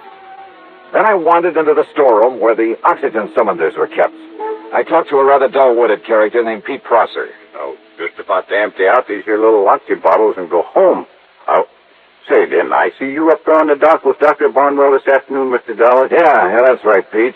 And, aren't you the one who opened some of the valves on the outside of that capsule just before Dr. Barnwell opened the door of it? Well, release valves, they call them, Mr. Dollar. Yeah. I open them up real slow so as to let the inside pressure get what you call equalized with the outside air. Or to release whatever was inside that killed it. Oh, what you say, Mr. Dollar? Pete, where do the oxygen bottles come from that are used to provide an atmosphere in that capsule? Right here in my storeroom, Mr. Dollar. Oh, you filled them up yourself? From a master cylinder of the stuff, something like that, huh? Oh, no, sir. I only issue them out when I get the orders, Mr. Dollar. I guess they don't think I got brains enough for anything much else. But I really have, Mr. Dollar. I got a lot of... Well, who does fill them up for use? Well, now, that's a funny thing, Mr. Dollar. I don't exactly know. You don't know? But it must be some of the scientists they got all around here. For all I know, Mr. Dollar, is they're always full and ready when I get the orders to deliver flats number so-and-so and so-and-so up to the dock. I come down here and get them and then help install them. What happened to the bottles that we used this afternoon? Well, the first thing we done, Mr. Dollar, was check them out up there on the dock. Check them out? Well, sure, Mr. Dollar, to be sure they still had pressure in them in case their running out was what killed poor Dr. Barham. But it wasn't, on account of they still had plenty of pressure. You emptied them up there? Oh, no, sir, Mr. Dollar. That's what I was going to do when you come here just now. Hey, you see them here on this rack? Yeah, what have you hooked them up to, that pipe through the ceiling there? What's that? Oh, that's the exhaust. You see, I just pop this valve, and they empty out in the air where they can't cause no explosion or nothing. No, wait, close that valve. Oh, sure. Only we can't fill them up fresh if we don't empty them first. Hey, Pete, well, listen, Pete. Yes, sir, Mr. Dollar. Well, I've kept you after hours, and I'm sorry for that. Oh, that's all right. So, why don't you run along and Well, I'll take care of emptying these flasks for you, huh? Well, now, that's real nice of you, Mr. Yeah, Dollar. sure, sure. I'll see you in the morning. Yes, sir. Well, good night, Mr. Dollar, and thank you, sir. When he was gone, I tore over to one of the laboratories I'd visited earlier. There I borrowed a couple of healthy-looking white mice. Then back to the storeroom. I hooked a tube onto each of the oxy bottles and slowly fed the contents, supposedly pure oxygen, into the cage with the mice. Well, for a while, they cavorted about very merrily, and I wondered if for once my hunch had been a wrong one. But then, suddenly, the mice keeled over, lay there, gasping for breath. And by the time I could shut off the valve, both of them were stone dead.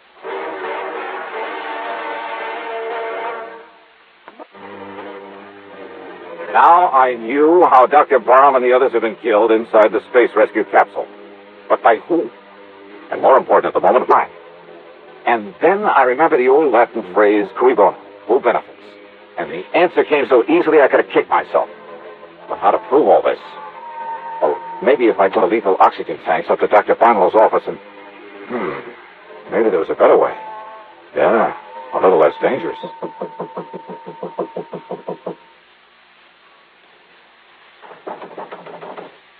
Yes, Tom. Oh, get in, though. Hi, Doctor. Well, as long as you're still around, why don't we have dinner together? And what's that you have there? Oh, it's just one of the oxygen bottles that was taken off the rescue capsule this afternoon. Yeah, I'll sit it here by the door. May I ask why? Well, because I think the valve has developed a leak, and I just thought you ought to know about it. The valve? It leaks? Sure. Did you hear it? Yes. Yes, well, then we'd best get it out of there. Oh, no, that's all right. Sit down, Doctor. I want to talk with you. Yes, but a lot of additional oxygen in here. If you were to forget and light a cigarette, light a match. I won't forget. Probably wouldn't do a thing anyway. Now, Mr. You know, in spite of your nice reception, I understand you didn't want me to come up here and poke around. Well, I'm sorry if you got that impression. It's probably because Dr. Barham and I talked to... You and Barham got out of government service, didn't you? Why, yes, we did, because the security boys found out some things about you they didn't like? I know, that's ridiculous. Doctor, I'm not going to beat around the bush any longer. I should have known there was something phony about your ordering the pressure released in that capsule before you'd opened it up this afternoon. What? It was really to dissipate the poison gas in it, wasn't it? What poison gas? Mr. Dollar, I told you my opinion of your poison gas theory earlier. But now about this flask of oxygen you... Doctor, now that the capsule works, it's worth millions, isn't it? Works? By killing 3 good men? The first 2, I suspect, were to convince everybody it was accidental. What? Sure. So nobody'd be suspicious when Dr. Barham... Dollar. Yeah. Leaving everything to you immediately. What is this nonsense? And listen, about this leaky bottle of oxygen... Well, now, why get so upset about it? I'm not upset. Then sit down. No, Doctor, I said sit down. What do you mean? Gun? Yes, sir, that's right. Now move over so I can call the police to come and pick you up for murder. No, you can't prove it. And listen to me. Well, listen, we must get out of here quickly. Oh, I'm in no hurry. Now, Dr. Barnwell... That flask there by the door leaking the gas in here... I thought it was harmless oxygen. It is, of course it is. Only just... Please, let me out. Doctor, you try to move and I'll pull this trigger so... But that gas... That hydrogen oxygen gas. Oh, is that what you really put in that harmless-looking little flask? Yes. The same slow-acting gas you used to kill your partner and the other 2, huh? Yes. Then you admit it, huh? Yes, I killed him. I killed Barron to get the plant for myself. You'll put that in writing? Anything, but let me out before the gas kills me, too. I can feel it now. We're too late, We're too late. Oh, stop blubbering and get up on your... Too late, we'll die! Wrong, Doctor. This flask isn't one of those out of the capsule. What? No. I pulled this one off the shelf. All it holds is pure oxygen. I hope.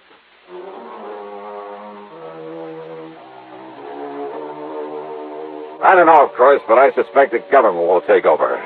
Maybe they'll have something in that space rescue capsule. But as for money, royalties... Well, I'm sure that Barnwell won't be able to spend much of it in prison.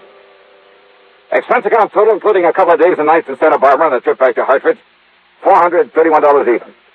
Yours truly, Johnny Dollar.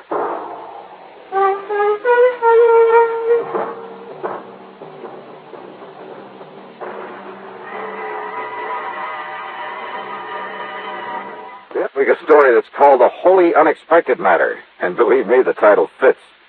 Yeah, it involves a wild trip across the country in search of a killer. A killer who just happens to be looking for me. Who apparently knows more about my plans and where I'm going than I do myself. All of which leads up to a really unexpected twist at the end of the yarn. I think you'll like this one. Like it a lot. So join us, won't you? Yours truly, Johnny Dollar.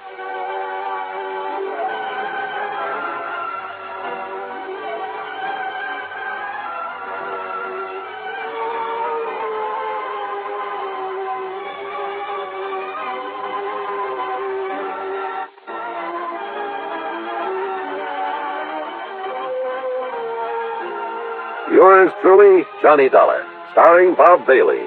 Originates in Hollywood and is written, produced, and directed by Jack Johnstone. Heard in our cast were Paul Duboff, Parley Bear, G. Stanley Jones, Horace Lewitt, Tom Hanley, and Phil James. Be sure to join us next week, same time and station, for another exciting story of yours truly, Johnny Dollar.